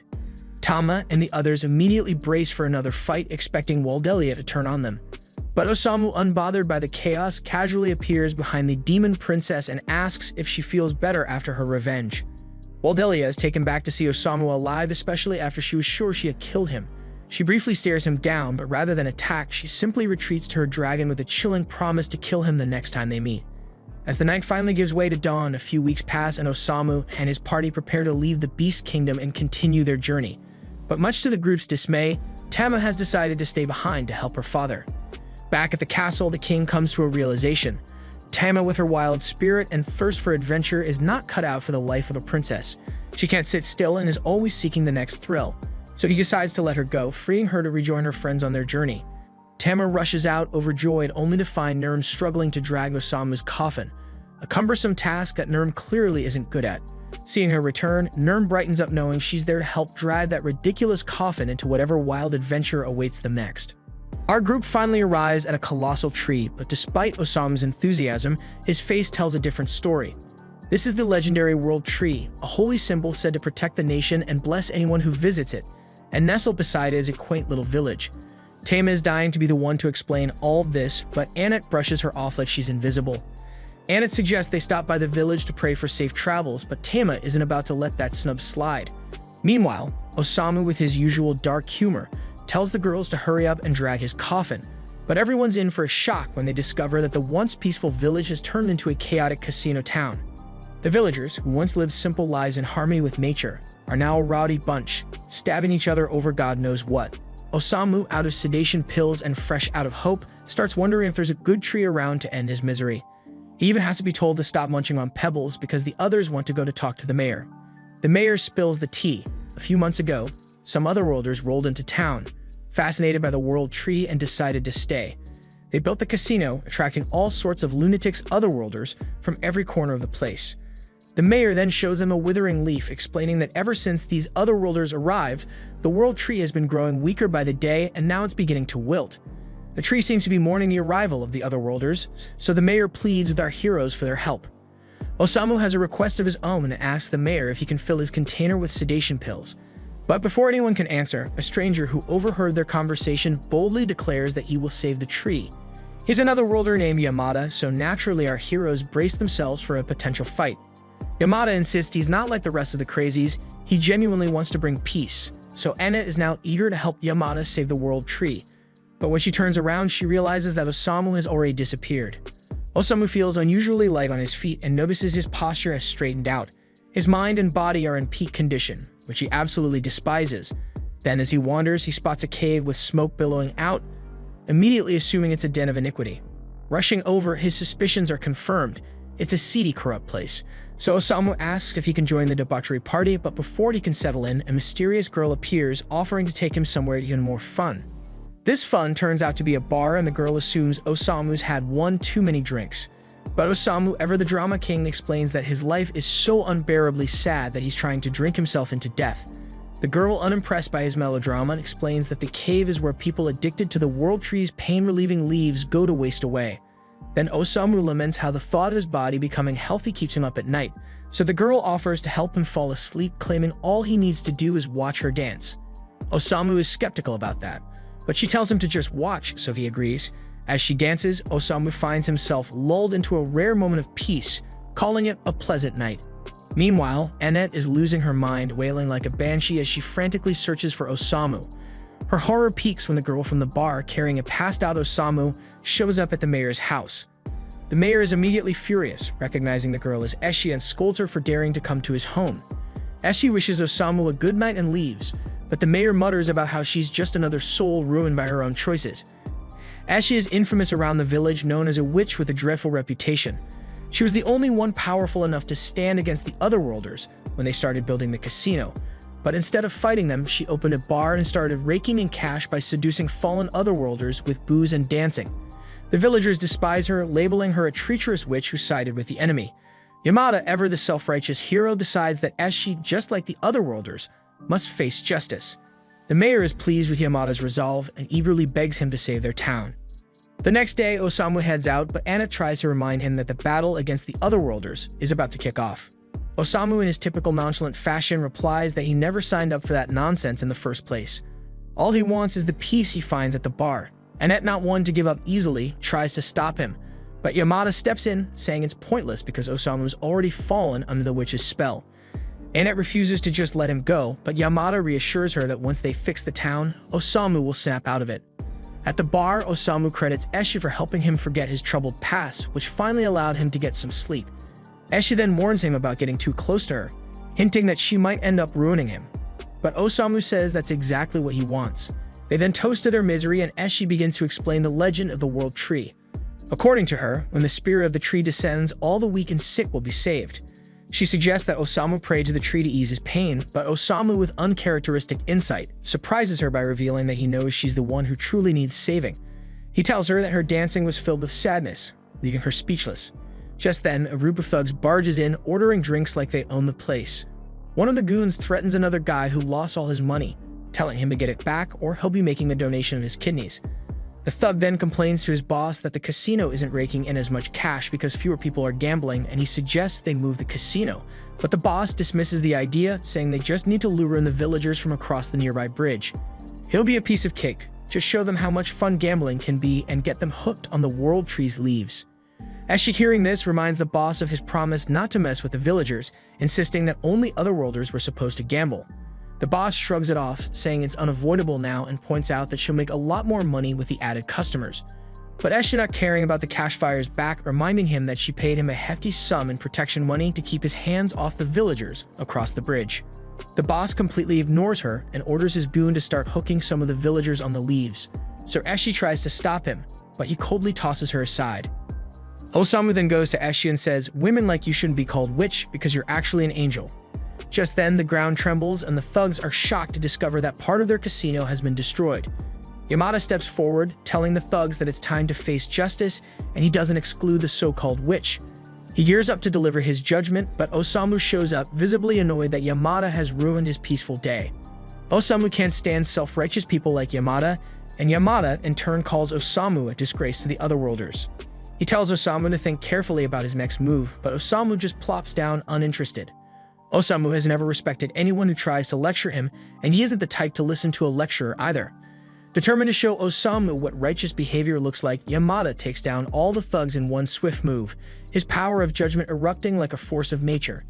The thugs, realizing they're no match for him, decide to flee. Eshi then thanks Yamada for saving the town, and Yamada feels a sense of satisfaction, thinking she has finally come to her senses. The townspeople quickly rally around Yamada, hailing him as their hero, but they turn on Eshi, branding her a traitor. They accuse her of working with the Otherworlders and speculate about how much money she made from her so-called betrayal.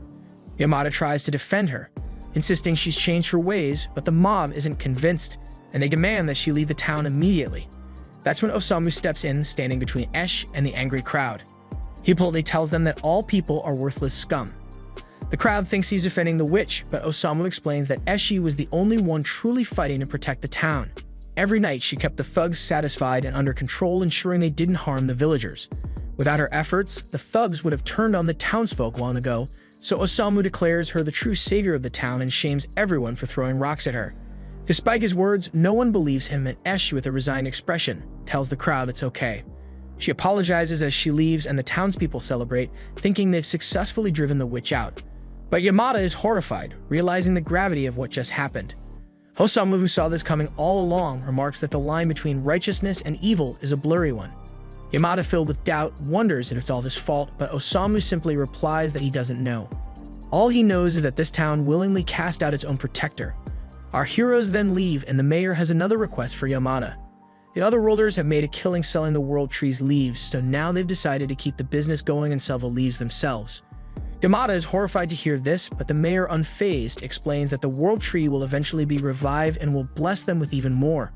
The mayor then asks Yamada to be the town's bodyguard, ready to deliver justice if the witch and the Otherworlders try to return. Yamada can't believe how twisted things have become, especially when the mayor sweetens the deal by offering him 10% of all profits. As Yamada considers Osamu's words, he starts to wonder what he's truly gotten himself into. Back with our heroes, Osamu is deep in thought and realizes he's no different from everyone in that village. He couldn't save Eshi, and the weight of that failure hangs heavy over everyone. But then they're all stunned as the World Tree, once a symbol of life, begins to wither away completely. The mayor, watching his grand plans crumble to dust, is left in shock, and no one can make sense of what's happening. Back with Osamu, Eshi reappears in a completely different light form, thanking him for understanding her, and she expresses hope that he can find some peace in life before she fades away. And luckily for Osamu, Eshi leaves behind a parting gift, filling his bottle with sedation pills. Then, as he recalls her words about the tree spirit descending to grant the wishes of the sick, the truth about her identity dawns on him. And with this realization, Osamu finds a rare moment of peace and calmly munches on his pills like there is no tomorrow. The group's journey soon takes them into a scorching desert, where the relentless heat becomes unbearable. It's so blazing hot that Nurm has to stop to hydrate the magic carpet, while Osamu actually seems to find it amusing, probably because there's a chance he might pass out from heat stroke. Tama turns to Annette and asks if they really have to cross this entire desert, since all they can see ahead is endless hot sand. Annette hesitates, unsure whether they should keep pushing forward or not. She wants to take the shortest route to the Dritten Temple, which cuts straight through the desert. But given how things have gone so far, she doubts they can make it across without getting roasted alive. They're struggling, but then it hits them that Nurm seems totally unfazed by the heat. Nurm reveals that the heat doesn't bother him because he was actually raised in this area and knows how to navigate the desert like the back of his hand. This is fantastic news since Nurm can now guide them through this unforgiving wasteland. His first tip for surviving in the desert: believe it or not, it's actually safer to travel during the day despite the heat. At night, you're way more likely to run into monsters or bandits, so daytime should be the safer bet. Or so they thought until they end up getting ambushed by bandits anyway. The bandit leader, who looks like he just stepped out of JoJo's Bizarre Adventure, is an otherworlder named Toru. He declares that this is his territory, and if they want to pass, they'll need to pay a fee. This is the last thing Tama wants to deal with when it's already so damn hot, but they have no choice since they're cornered. And it quickly tells Osamu to hide inside the coffin, but with this heat, the coffin is basically an oven, so she changes her mind and tells him to stay outside instead. Tama and Annette spring into action, fighting off the bandits together. With all the adventures they've been through, they are far too powerful for the bandits to handle. However, it looks like Osamu has already passed out from heat stroke, and Toru sees him as a defenseless target and decides to make his move on him instead.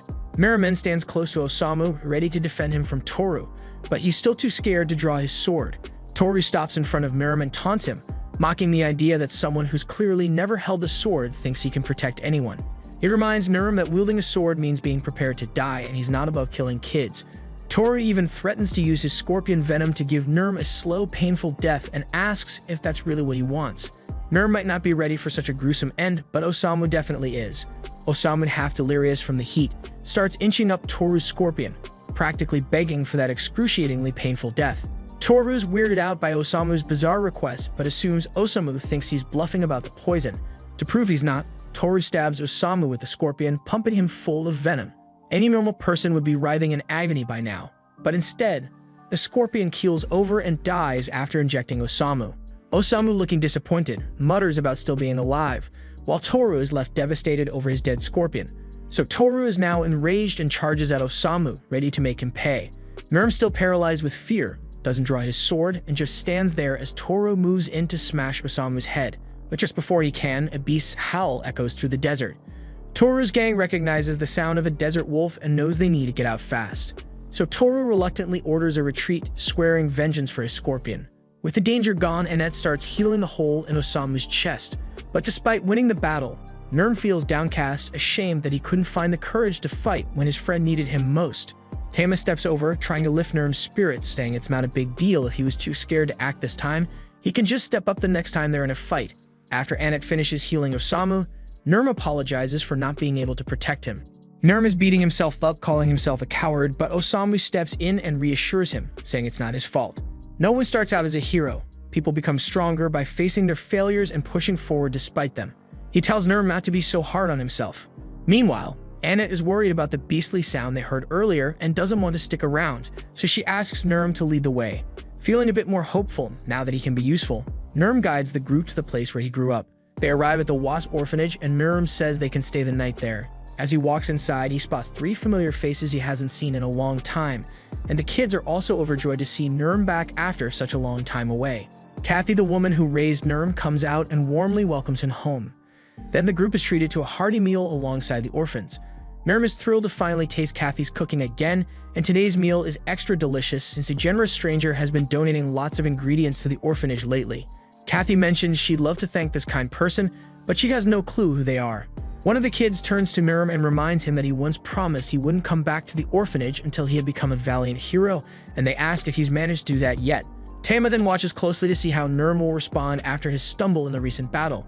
Nurm knows he isn't a valiant hero, but he tells the kids he's technically part of a hero's party, and he's technically not lying since Osamu qualifies as a hero from another world. Osamu, however, quickly denies being any kind of hero, saying he's just an author who writes stories, so the kids get excited and beg him to tell them a story. Osamu is game and is about to launch into one of his famously depressing tales, but Kathy quickly intervenes and insists no one is traumatizing the kids before bedtime. Later that night, with all the kids finally asleep, Annette comments on how adorable they are. But suddenly, the eerie sound of the monster from earlier fills the air, and this time it sounds dangerously close. Kathy rushes out, clearly shaken, and tells them it's the howl of a wolf that's been terrorizing the area recently.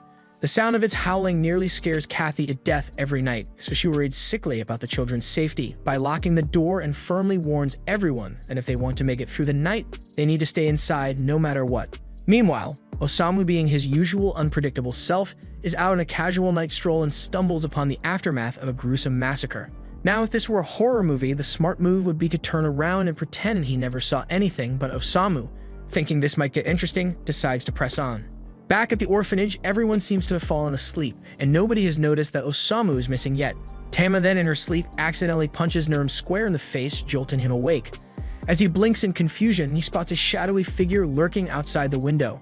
Remembering Kathy's warning about the wolf prowling the area, Nurm feels a wave of fear, but he's determined to protect everyone.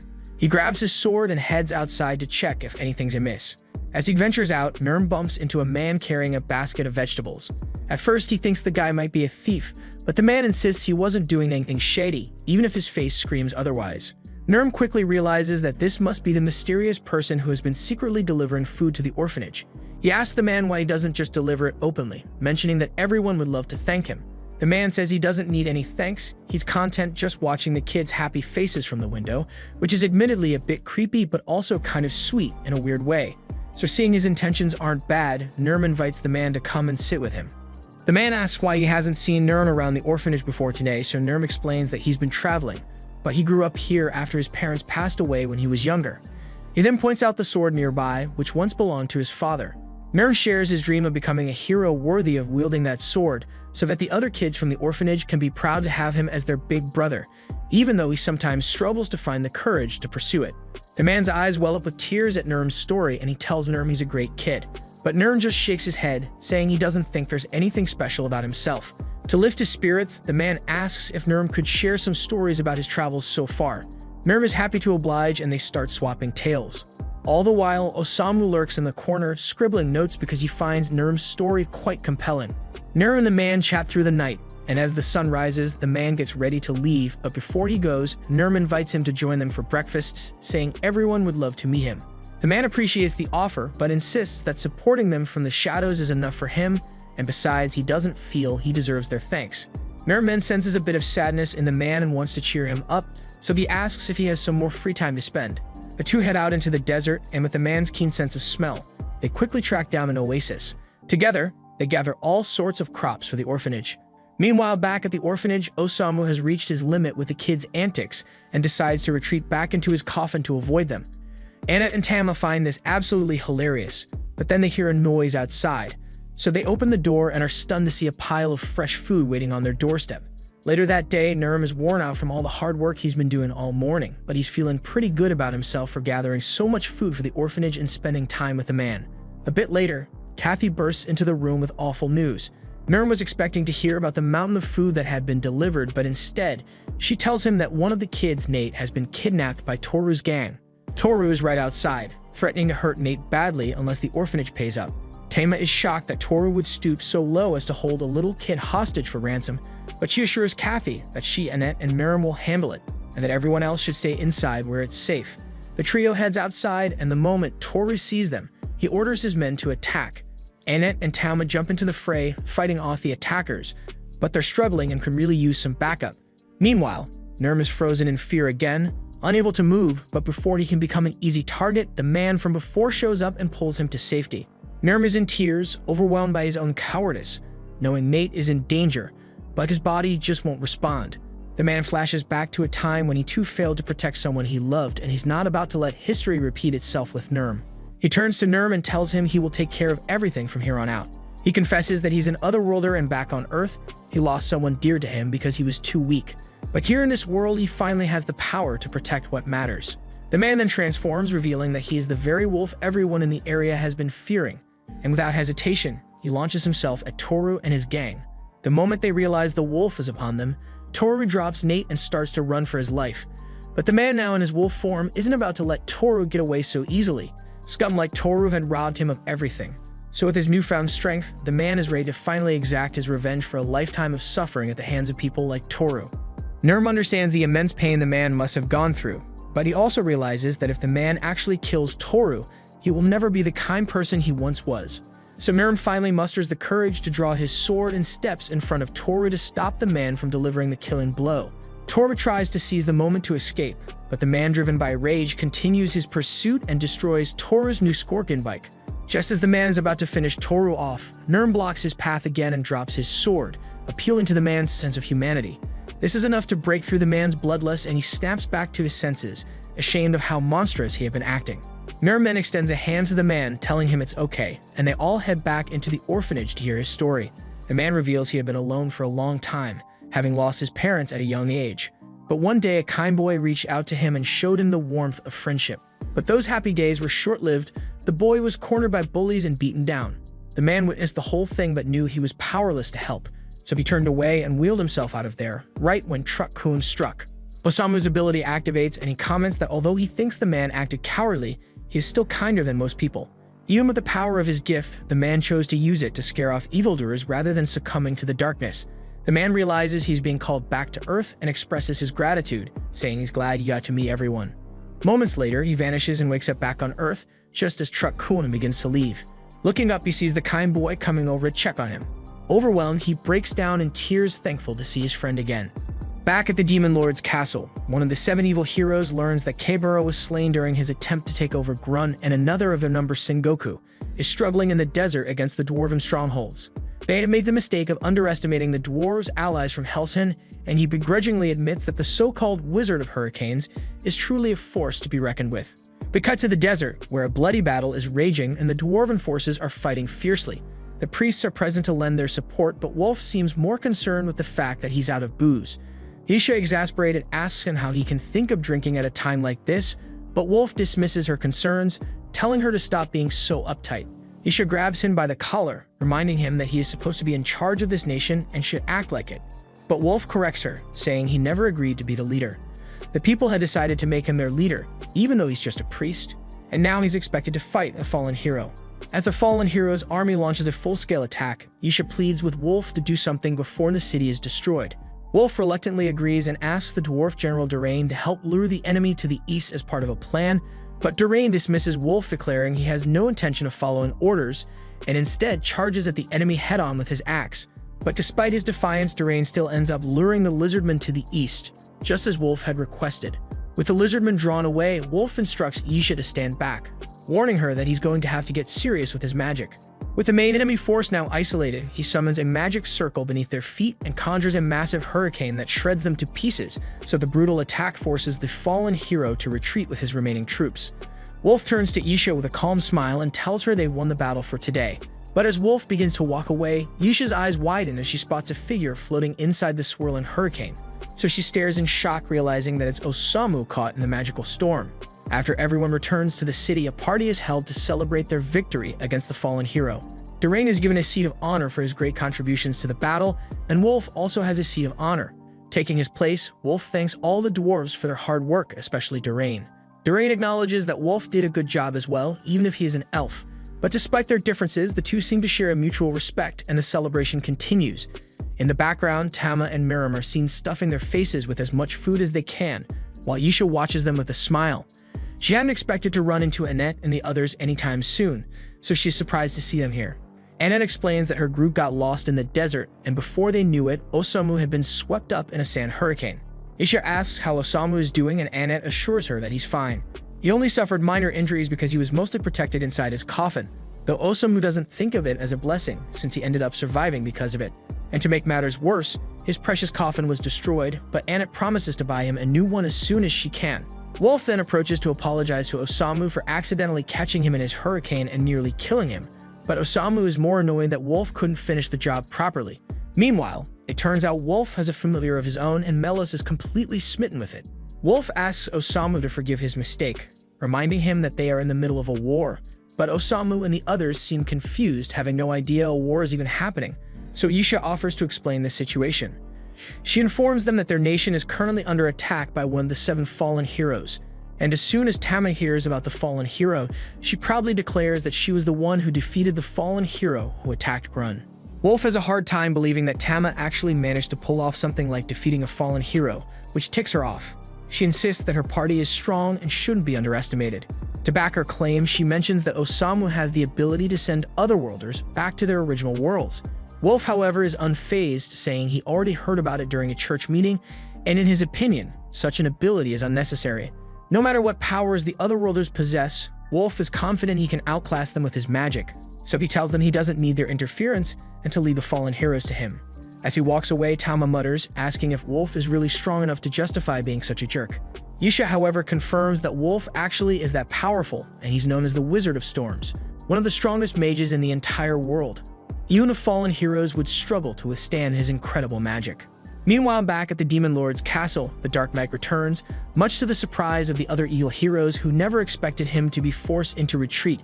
He brushes it off, stating it's no problem because he plans to fight in the battle personally tomorrow, and this time he is confident he won't lose. One of the other heroes, however, suggests it might be better to let the women handle this battle since they're much better suited for it. As we see a close-up of one of the women's hands, there is a rope around it, similar to the one Osamu has, implying she is Sakshin. The other woman, busy making origami, is asked if she's ready to fight. She stares back blankly, silently agreeing to join the battle. Back at the dwarf village, Osamu takes a walk with Mellows, who is feeling depressed after being rejected. Osamu offers him some blunt advice, telling him to get used to the feeling of heartbreak because it's not going away anytime soon. Still, he understands the desire to be with the one you love, so he offers to help Mellows find his crush. They decide to think of a name for her, and Osamu suggests they call Mellows' crush Femelos. And by pure chance, they spot Femelos with Wolf, who is surrounded by a crowd of fangirls. The women fawn over Wolf, offering to take turns with him, but Wolf turns them all down for today and walks away. Osamu remarks that Wolf seems to be quite popular with the ladies, unlike Mellows. However, he encourages Mellows not to give up on courting Femelos, reassuring him that persistence might eventually win her over. Osamu and Mellows then continue to follow Wolf and Femelos until they arrive in an old house, where Wolf knocks on the door. There's no answer, and Wolf accepts that the woman inside doesn't want to talk to him at the moment. He tells her that he must continue with the war, but once it's over, he promises to come back for her. Osamu is taken aback, surprised to see that even someone as popular as Wolf has his own complicated love story. Not wanting to intrude any further, he decides to leave with Mellows, quietly departing from the scene soon after. The next day, Durain receives word that the enemy is attacking again, and it's time to head to war. Tama eagerly gets up, saying she wants to fight too, but Durain tells her there's no need. He reminds her that she and the others are guests and insists she let him handle it. Outside, Durain and Wolf then address the dwarf army, declaring that today is the day they will finally end the war once and for all. The dwarves, fueled by determination, rally for battle, and things initially seem to be going well. But suddenly, a damn dragon appears, unleashing a devastating blast across the entire area. This is the Jade Dark Dragon, a creature once belonging to the Dark Lord, now under the control of an Otherworlder. Wolf feels pity for the dragon, but he doesn't see it as much of a threat. He's taken down plenty of dragons before, and this one should be no different. As he prepares to blast it with his magic, his eyes lock with those of a fallen hero riding the dragon, and suddenly he finds himself unable to cast his spell. The girl dismounts the dragon and greets Wolf as her former master. Before he can respond, she uses her powers to capture him, so Isha rushes to help. But the girl touches Isha's hand with her dark power, causing a sudden wave of weakness that brings Isha to her knees. The girl coldly states that she'll be back to kill Isha later, but for now she has business with Wolf, so she mounts the dragon again and flies away with Wolf in her grasp. Once Isha regains her strength, she urgently calls down to Durain, ordering an immediate retreat. The troops pull back to the castle, and once they're safe, Isha informs them that Wolf has been kidnapped. Durain, visibly shaken, admits he has no idea what to do. Wolf was the backbone of their defense, and without him, the troops are in disarray and the castle walls will soon be breached. As everyone scrambles to find a solution, Osamu points out to Mellows that Femelos is broken-hearted over the loss of her master. He suggests that this might be the perfect opportunity for Mellows to use her heartbreak to win her affection. With a plan forming, they decide to set off to rescue Wolf, and to learn more about him, Osamu and Mellows head back to the old house they saw him visit before. Hoping to uncover some details about Wolf's past, Osamu knocks on the door and asks to speak with the woman inside. After a few tense moments, the door creaks open and an old lady steps out. So Osamu realizes there might be more to Wolf's story than he initially thought. Then we see Wolf waking up, bound in front of the Dritten Temple. The girl Yuriko is there, and it's clear she has many memories of this place, having practically grown up there. Then as the temple guards realize there's an intruder, they rush out to confront Yuriko and rescue Wolf. However, given Yuriko's power, their chances of success seem slim. As Yuriko prepares to kill the guards, she thanks Wolf, explaining that it's because of him she was able to fully master her abilities. She warns him to stay out of her way so she won't have to kill him too. Back at the dwarf castle, Isha shares her theory with the others, suggesting that Yuriko was once Wolf's student. She mentions that Wolf used to be very passionate about training Otherworlders, but one day he abruptly stopped and turned to alcohol to drown his sorrows. While she isn't certain if Yuriko is the reason behind Wolf's behavior, she emphasizes that their top priority is rescuing him, so she urges Durain to send soldiers to aid in the rescue. Durain wishes he could help but explains that the castle is currently surrounded and he doesn't have any soldiers to spare. With no other options, Kema steps up, volunteering herself and the others to go rescue Wolf instead. Annette agrees and turns to ask Osamu if he is on board with the plan, but she realizes that he isn't there. He's been missing for a while.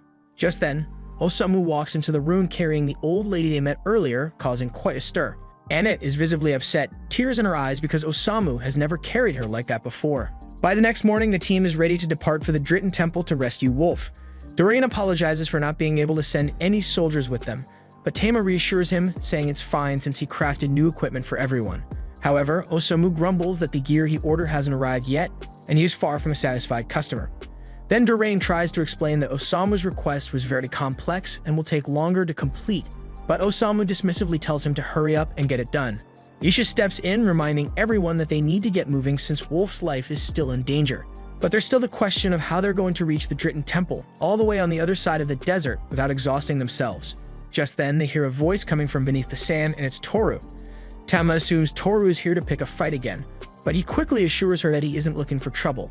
He explains that after Nurm saved him from a mauling, he turned his life around. Now he works as a bus driver by day and protects the orphanage by night. Tama and Nurm have never heard of a bus before, so Toru decides to give them a demonstration using a random desert tiger nearby. He uses his ability to transform it into a tiger bus and invites everyone to hop aboard. Everyone climbs on, but when Osamu tries to board, Toru gives him a Sparta kick, knocking him back on his ass, and tells him that he's still holding a grudge for the destruction of his beloved Scorpion cycle. With a smirk, Toru drives off, refusing to turn back, leaving Osamu still lying on the ground without any means of transportation, resigns himself to not being much used this time around. However, the old lady pleads with Osamu, asking him to take her to Wolf. Seeing the sincerity in her eyes and recognizing how deeply she cares for Wolf, Osamu decides he can't just give up. Determined to do his best, he agrees to help her get to Wolf, despite the challenges ahead. As the others arrive at the Dritten Temple, Annette spots several guards lying unconscious on the floor. She quickly moves to heal them, but Yisha stops her, warning that traces of magic still linger on their bodies and Annette could be harmed if she touches them. So they decided to come back for the injured later because for now their priority is rescuing Wolf. When they push open the temple doors, they find Yuriko sitting calmly in a chair, with Wolf hanging above her. Yuriko introduces herself as the Otherworlder once trained by Wolf, now known as the Fallen Angel of Greed. Irritated at being interrupted during what she considers an important moment with Wolf, she uses her ability to summon a horde of skeleton soldiers to attack them. Nurm and Toru charge ahead to hold off the skeletons, while Wolf pleads with Yuriko to stop, but she ignores him. Then Annette and Yisha combine their efforts to defeat many of the skeletons, and Tama manages to wipe out a large group on her own. However, it quickly becomes clear that they won't have a moment to rest. The skeletons keep resurrecting. And with these immortal soldiers, the battle seems destined to drag on until the group inevitably collapses from exhaustion, just as Yuriko intends. The group starts to get overwhelmed, and Yisha is knocked over from behind. As she gets back up, she confronts Yuriko, asking what could have happened between her and Wolf to drive her to such lengths. Yisha knows better than anyone that Wolf is a passionate and dedicated teacher, and she can't understand why Yuriko would hate him so deeply. Yuriko then flashes back to when she first arrived in this world, and then she was practicing her abilities in the garden when Wolf approached from behind. He complimented her hard work but expressed concern that her abilities might not be suited for combat, so he told her she wasn't obligated to fight against the Dark Lord if she didn't want to and offered her a chance to live a normal life in the church. However, Yuriko was determined to join the battle, believing the people of this world needed someone to save them. Wolf respected her convictions and promised to support her as much as she wanted, but he cautioned her not to push herself too hard.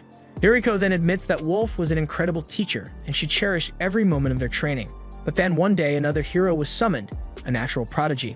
Wolf became consumed with training this new hero and stopped giving Yuriko the attention he once did. Determined to prove herself, Yuriko continued to train her powers relentlessly. When she finally made a breakthrough, she ran excitedly to show Wolf, hoping for his praise like before. But when she found him, he was praising the new girl with a warmth and affection he had never shown her. Feeling abandoned and betrayed, Yuriko, consumed by jealousy, used her powers to murder the girl who had stolen Wolf's attention.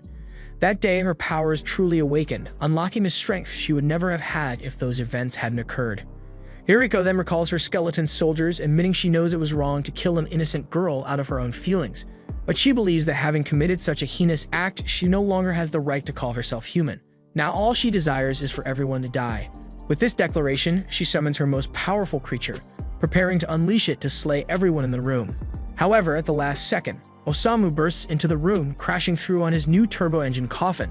This was the device he had asked the dwarves to build for him, and he's quite pleased with the results. But right now, he has more urgent matters to deal with. Osamu then calls for Melos to bring the old lady, and Melos comes flying in on a magic carpet, presenting the old woman face to face with Yuriko. At first, Yuriko doesn't recognize her, But after a moment, she realizes the old lady is actually her sister Hikari, and Osamu is now intrigued and eager to hear their story.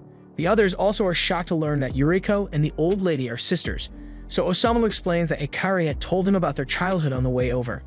They were a close-knit family from the beginning, but Hikari was sickly and required constant care. Yuriko volunteered to stay by her bedside, dedicating herself entirely to Hikari's care. Hikari recounts how Yuriko spent all of her time looking after her, so much so that she rarely attended school even though she desperately wanted to. Hearing this, Osamu was moved by the kindness and sacrifice Yuriko had shown, and he wanted to hear her side of the story. But Yuriko, unwilling to discuss the past, summons more skeletons to cut Osamu down. Though Osamu is usually not one to pass up a chance to die, he decides to leave the skeletons for the others to handle because he can't die until he finishes writing Yuriko and Hikari's story. Hikari tries to talk Yuriko out of this madness, insisting that this isn't the real Yuriko. However, Yuriko snaps back, saying Hikari knows nothing about her. Yuriko reveals that she has always resented Hikari for stealing her social life away, and she was thrilled when she arrived in this new world, believing she might finally have a chance to make friends and build a life of her own. But then Hikari appeared again, and Yuriko felt like everything was taken from her once more. In that moment, Yuriko decided she would never let Hikari stand in her way again. So even if it makes her greedy, she's determined to do whatever it takes to get what she wants. Osamu finds the story increasingly fascinating and steps closer to Yuriko, asking her to tell him exactly what it is she wants. Yuriko, however, refuses to be patronized by Osamu and commands her creature to raise its scythe to strike him down. But just before the scythe can hit Osamu, Wolf leaps in and pushes him out of the way, taking the blow himself. The scythe doesn't sever Wolf's arm, but due to the nature of Yuriko's powers, Wolf begins aging rapidly. Yuriko freezes, horrified, as she never intended to harm Wolf. Wolf turns to Yuriko apologizing, saying he had no idea she felt so hurt by his actions back then. But Osamu cuts him off, telling Wolf to stay out of this. He insists that he wants to write a story about the relationship between two sisters, not between two sisters and a playful bishop. He tells Wolf to just sit down while he finishes his story.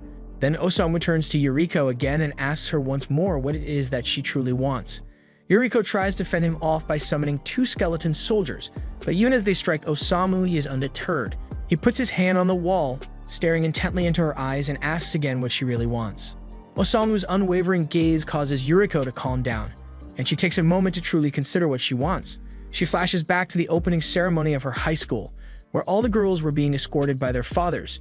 Yuriko, however, was unable to attend because she had to stay by Hikari's side. She had tried asking her father if he would attend the ceremony with her, but he was so focused on making Hikari happy that he barely noticed her. Feeling ignored, Yuriko gave up asking him and watched as he left. Realizing Hikari was asleep and no one would notice her absence, she decided to go to her opening ceremony anyway, even if she had to go alone. But she had only intended to be gone for a few hours, planning to return before anyone noticed. But by the time Yuriko returned to the hospital, she saw the lights on in Hikari's room and knew something must have gone wrong. So she rushed inside and found her father thanking the doctor for his help. And as soon as he saw Yuriko, he walked over and slapped her shit out, furious that she had left Hikari alone just to have fun. In his defense, Hikari could have died without someone watching her, but he utterly failed as a parent in handling the situation. At that moment, Yuriko felt like she didn't matter to him anymore, so she turned and walked away, wandering into the night. That was when Truck Kuon decided she was a perfect target. All Yuriko had ever wanted was for someone to pay attention to her. But her desire for acknowledgement nearly resulted in Hikari's death, so she no longer felt worthy of being called a caring sister after what she'd done. Sure, she'd done some terrible things, but her longing for attention didn't make her greedy. Everyone in some way wants to be seen. Yuriko was just a kind girl, awkward and lonely even if she had a considerable kill count. Suddenly, Hikari steps forward and hugs Yuriko tightly with tears in her eyes. She apologizes, realizing for the first time how much Yuriko had suffered because of her. Osamu then asks Yuriko if she knows how Hikari ended up in this world in the first place, and Yuriko shakes her head. He explains that after Hikari woke up in the hospital and days passed without any word from Yuriko, she began to lose hope, unable to imagine a life without her sister by her side. One night, feeling utterly lost, Hikari wandered aimlessly down the street. And that was when Truck Kuon might have decided it was time for a second round. Yuriko begins to cry, realizing for the first time how deeply Hikari cared for her. Wolf is watching this and suddenly understands that he failed as a teacher. When Hikari first arrived in this world, he greeted her the way he would any other worlder. But then, Yuriko recognized her sister and ran to embrace her, overjoyed to see her again. She asked how Hikari was feeling, and to their surprise, they learned that terminal illnesses don't cross over to other worlds. In this new world, Hikari was perfectly healthy, and a little while after arriving in the new world, Hikari asked Wolf for a private conversation and requested that he train her rigorously, so she could become strong enough to defeat the Dark Lord. Hikari wanted to fight alone to allow Yuriko the chance to live a normal life in this world. She knew that Yuriko had sacrificed so much to take care of her back on Earth, missing out on enjoying her own life, so to repay Yuriko, Hikari wanted to take on all the responsibilities of a hero here, so her sister could finally have the freedom to be happy. It becomes clear that the sisters have always deeply loved each other, and Osamu feels satisfied with the story he has uncovered about them. As his ability activates, both Yuriko and Hikari are surrounded by a blue light. Although Osamu wishes to see the story's conclusion, he believes that a story like this must be completed by those who lived it. He tears out the page, and as he does, the dark power within Yuriko is dispelled. Hikari's youth is restored, along with the lives of all the others who were nearly killed. Yuriko is confused and doesn't understand what's happening, so Isha explains that Osamu's ability is about to send her back to her original world. So Yuriko accepts this calmly and stands to apologize to everyone for the trouble she caused. And then she turns to Wolf and thanks him for giving her the chance to enjoy life, even if it was only for a short time. Then she and Hikari hold hands and step into the portal that sends them back to Earth. Back on Earth, Hikari's chronic illness unfortunately returns, but Yuriko is by her side again. Also, neither of them fully remembers what happened in the other world, but their bond as sisters is stronger than ever. The scene cuts back to the dwarves still locked in battle with the lizard men, finally forcing the enemy to retreat. One of the dwarven soldiers announces to the king that victory is theirs, but the king, with a stern expression, replies that they won't truly be victorious until Wolf and the others return safely. Meanwhile, the Pope is informed that an otherworlder has been sent away from Samstag, lighted by the mysterious power Yisha had described. The Pope, clearly intrigued, believes that this must be the person he's been waiting for, the one destined to save this world. At the Dritten Temple, Wolf praises everyone for a job well done and suggests they return to Grund Castle. But Tama, never missing a chance, teases him for acting like a boss despite not lifting a finger. Anna tries to calm her down, telling her not to say things like that, but Wolf just shrugs it off like it's nothing. Nurm then tells Osamu they'll be heading back now, but Osamu, ever vigilant, senses something and says someone else is coming. Suddenly, the fallen angel of misery crashes through the roof like Batman. The fallen angel of misery then declares that with greed and gluttony both defeated, he's here to end this charade once and for all. Wolf, in typical fashion, thanks Misery for showing up, remarking that it would have been a shame if things wrapped up without him doing a thing. He then casts a wind spell at Misery, boldly claiming he'll take him down but the spell has no effect. Misery smirks, explaining that his armor renders magic useless. Torva then steps in and attacks with his skill, but once again Misery's armor holds firm. Then Tama tries and unleashes her King's Fong in a desperate strike, landing a solid hit, but even that fails to phase him. Misery then draws his sword, ready to strike down Tama, but Nurm leaps in and shatters the blade with his own. Misery, clearly recognizing Nurm's sword, pauses, then leaves with a cryptic warning for Nurm to sharpen his strength. Tama is impressed and gratefully hugs Nurm, calling him amazing for fending off a fallen angel, and the others also join in, commending his bravery. The scene shifts to a lively celebration at the Dwarven Castle. Isha, with a smile, tells Wolf that she's glad the Otherworlder sisters got a happy ending. Wolf, however, doesn't share her optimism. He reflects on how the sisters were unhappy in their original world, and nothing really changed for them here. Summoned for the convenience of others, but all they found was more suffering, so he openly questions the methods of the Pope and everyone at Hell's Hen. As he speaks, Sachin is shown slowly making her way toward the Dwarven Castle, slipping in unnoticed by anyone. Back in the party hall, Osamu encourages Melos to propose to Femelos, pointing out that he did help save her master after all. Nervously, Melos presents her with flowers, but his hopes are dashed as she rejects him instantly. Later, Osamu comforts the dejected Melos, telling him not to take it too hard. He says that sometimes, no matter how much you pursue someone, your efforts just aren't rewarded. As Osamu is speaking, he's taken aback when Sachin suddenly walks by. He stops her, and for the first time, we see her face as she turns to look at him. Relief washes over Osamu as he expresses how glad he is that she made it to this world and is doing okay. He tells her that he has so much to discuss with her, but suggests they should first commit suicide together. His plan is to jump from this height, which he's convinced they won't survive. But Sachin refuses, noting that Osamu has changed since the last time she saw him. There's light in his eyes now, a liveliness she hadn't seen before. Osamu, almost panicked, insists that he's still the same, claiming he's been aimlessly wandering like always. But before the conversation can go further, Tama and the others arrive, saying they were called by Melos. Sachin looks at Osamu, realizing that he's found something more valuable than death in this world, so she quietly decides she can't stay with him anymore. Shocked, Osamu pleads with her to wait, calling her name, but she walks away. His companions, witnessing this scene, are surprised to discover that this is the person Osamu had been searching for all along. Later, Annette and the others head to the blacksmith's shop where their gear was made, thanking him for his work. The blacksmith, Rodos, tells them to take good care of the weapons. They remind Osamu to thank him for the coffin too, but Osamu is so preoccupied with what Sachin sent to him, his mind in knots. Annette tries to lift his spirits, but he's spiraling, tormented by Sachin's rejection. In a fit of madness, he starts shoveling poison pills into his mouth. It's so extreme that the pills spill out, not even reaching his stomach, and he nearly chokes. Annette rushes to heal him while Nurm asks Rodos to check out his sword, proudly mentioning that it managed to shatter a fallen angel's blade even though he's nowhere near strong. Rodos examines the sword and admits it's too powerful for Nurm, but maybe one day he could grow into it. Then Osamu suddenly activates his moving coffin. Rodos warns that it still needs fine-tuning, and if Osamu isn't careful, it could end up killing him. Osamu, not giving a damn, says that's what he's hoping for and rides the contraption out of the shop. Tama and the rest scramble after him, while Nurm pauses to thank Toru for everything before they leave. The scene shifts to the castle of the Dark One. A tuxedo-clad man notices the fallen angel of misery unusually cheerful today. Sachin walks in, and to his surprise, she's in high spirits too. The 5 remaining fallen angels gather for a meeting, and the tuxedo man wonders how they'll deal with their dwindling numbers. Sachin snaps, telling him he has no right to speak to them like that, as he just sits holed up in the castle, watching from the sidelines. He concedes and then asks how her reunion went with the man she loves. Sachin, with a twisted smile, says he indeed has the power to change the world, and he's still as remarkable as ever, which is exactly why he deserves her. The scene cuts to Annette and the others stranded in a village, completely dumbfounded that they've lost track of Osamu. Annette starts beating herself up, calling herself a failure for not keeping an eye on him and getting them all lost. Just then, a man approaches and asks if they're lost. He informs them that they're in the village of Held, and it was the hero's final stop before heading to the Dark Lord's castle. He proudly shows off the village's famous statue depicting the hero battling the Dark Lord. But Tama smarks and points out that the statue looks like the hero is running away rather than fighting. The man sighs and explains that the statue used to show the hero courageously facing a monster, but just earlier, a gloomy-faced man on a strange vehicle crashed into it, causing it to look all wrong. He grumbles about how he hopes that man faces severe punishment, and that's when Annette and the others realize he's talking about Osamu. They rush to leave and track him down, but the man stops them, telling them it's pointless since Osamu was already speeding towards the shrine at the village's edge.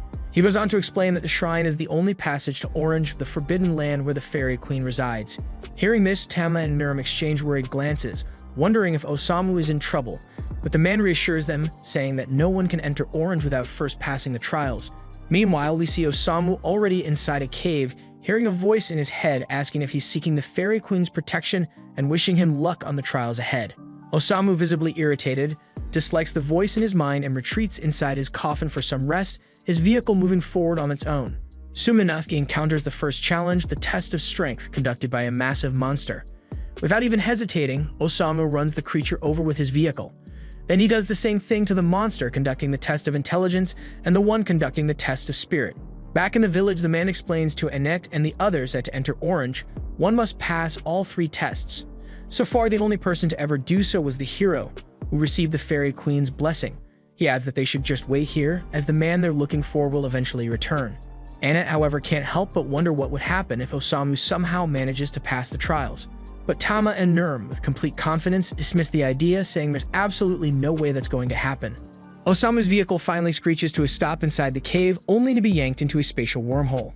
He crash lands on what feels like the softest bed he's ever known, the legendary cushion of the Fairy Queen. She greets him with a calm smile, mentioning that he's only the second person to ever set foot in this place.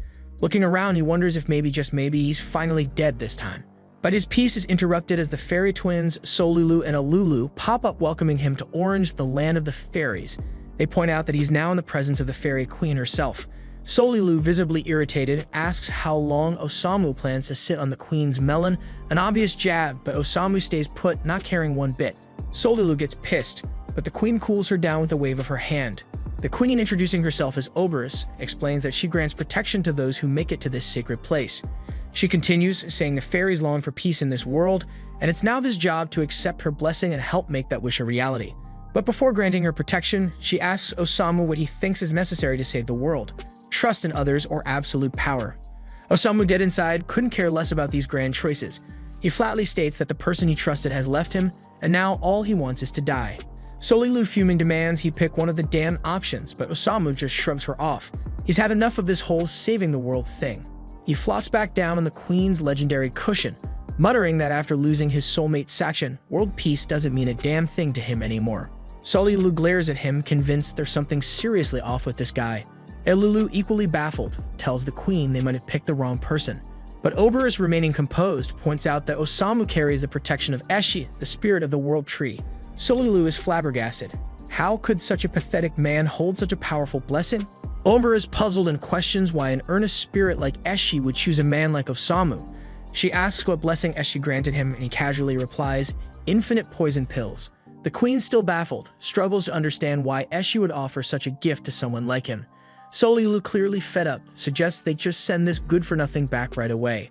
But Oberus reflects, saying that she once gave her blessing to a man called the Hero, who ultimately failed to bring about world peace.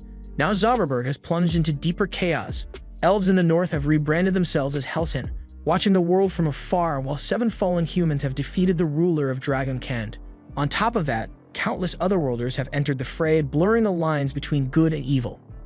Oberus explains that those with purely righteous hearts, who can only make righteous choices, are powerless to solve this mess. That's why she believes it's no accident that Osamu has found his way here. The world led him to this point, and she assures him that he and his soulmate Sakshan will reunite at the end of their journey. She's not asking him to save the world, but simply hopes he'll live a little longer and continue his path.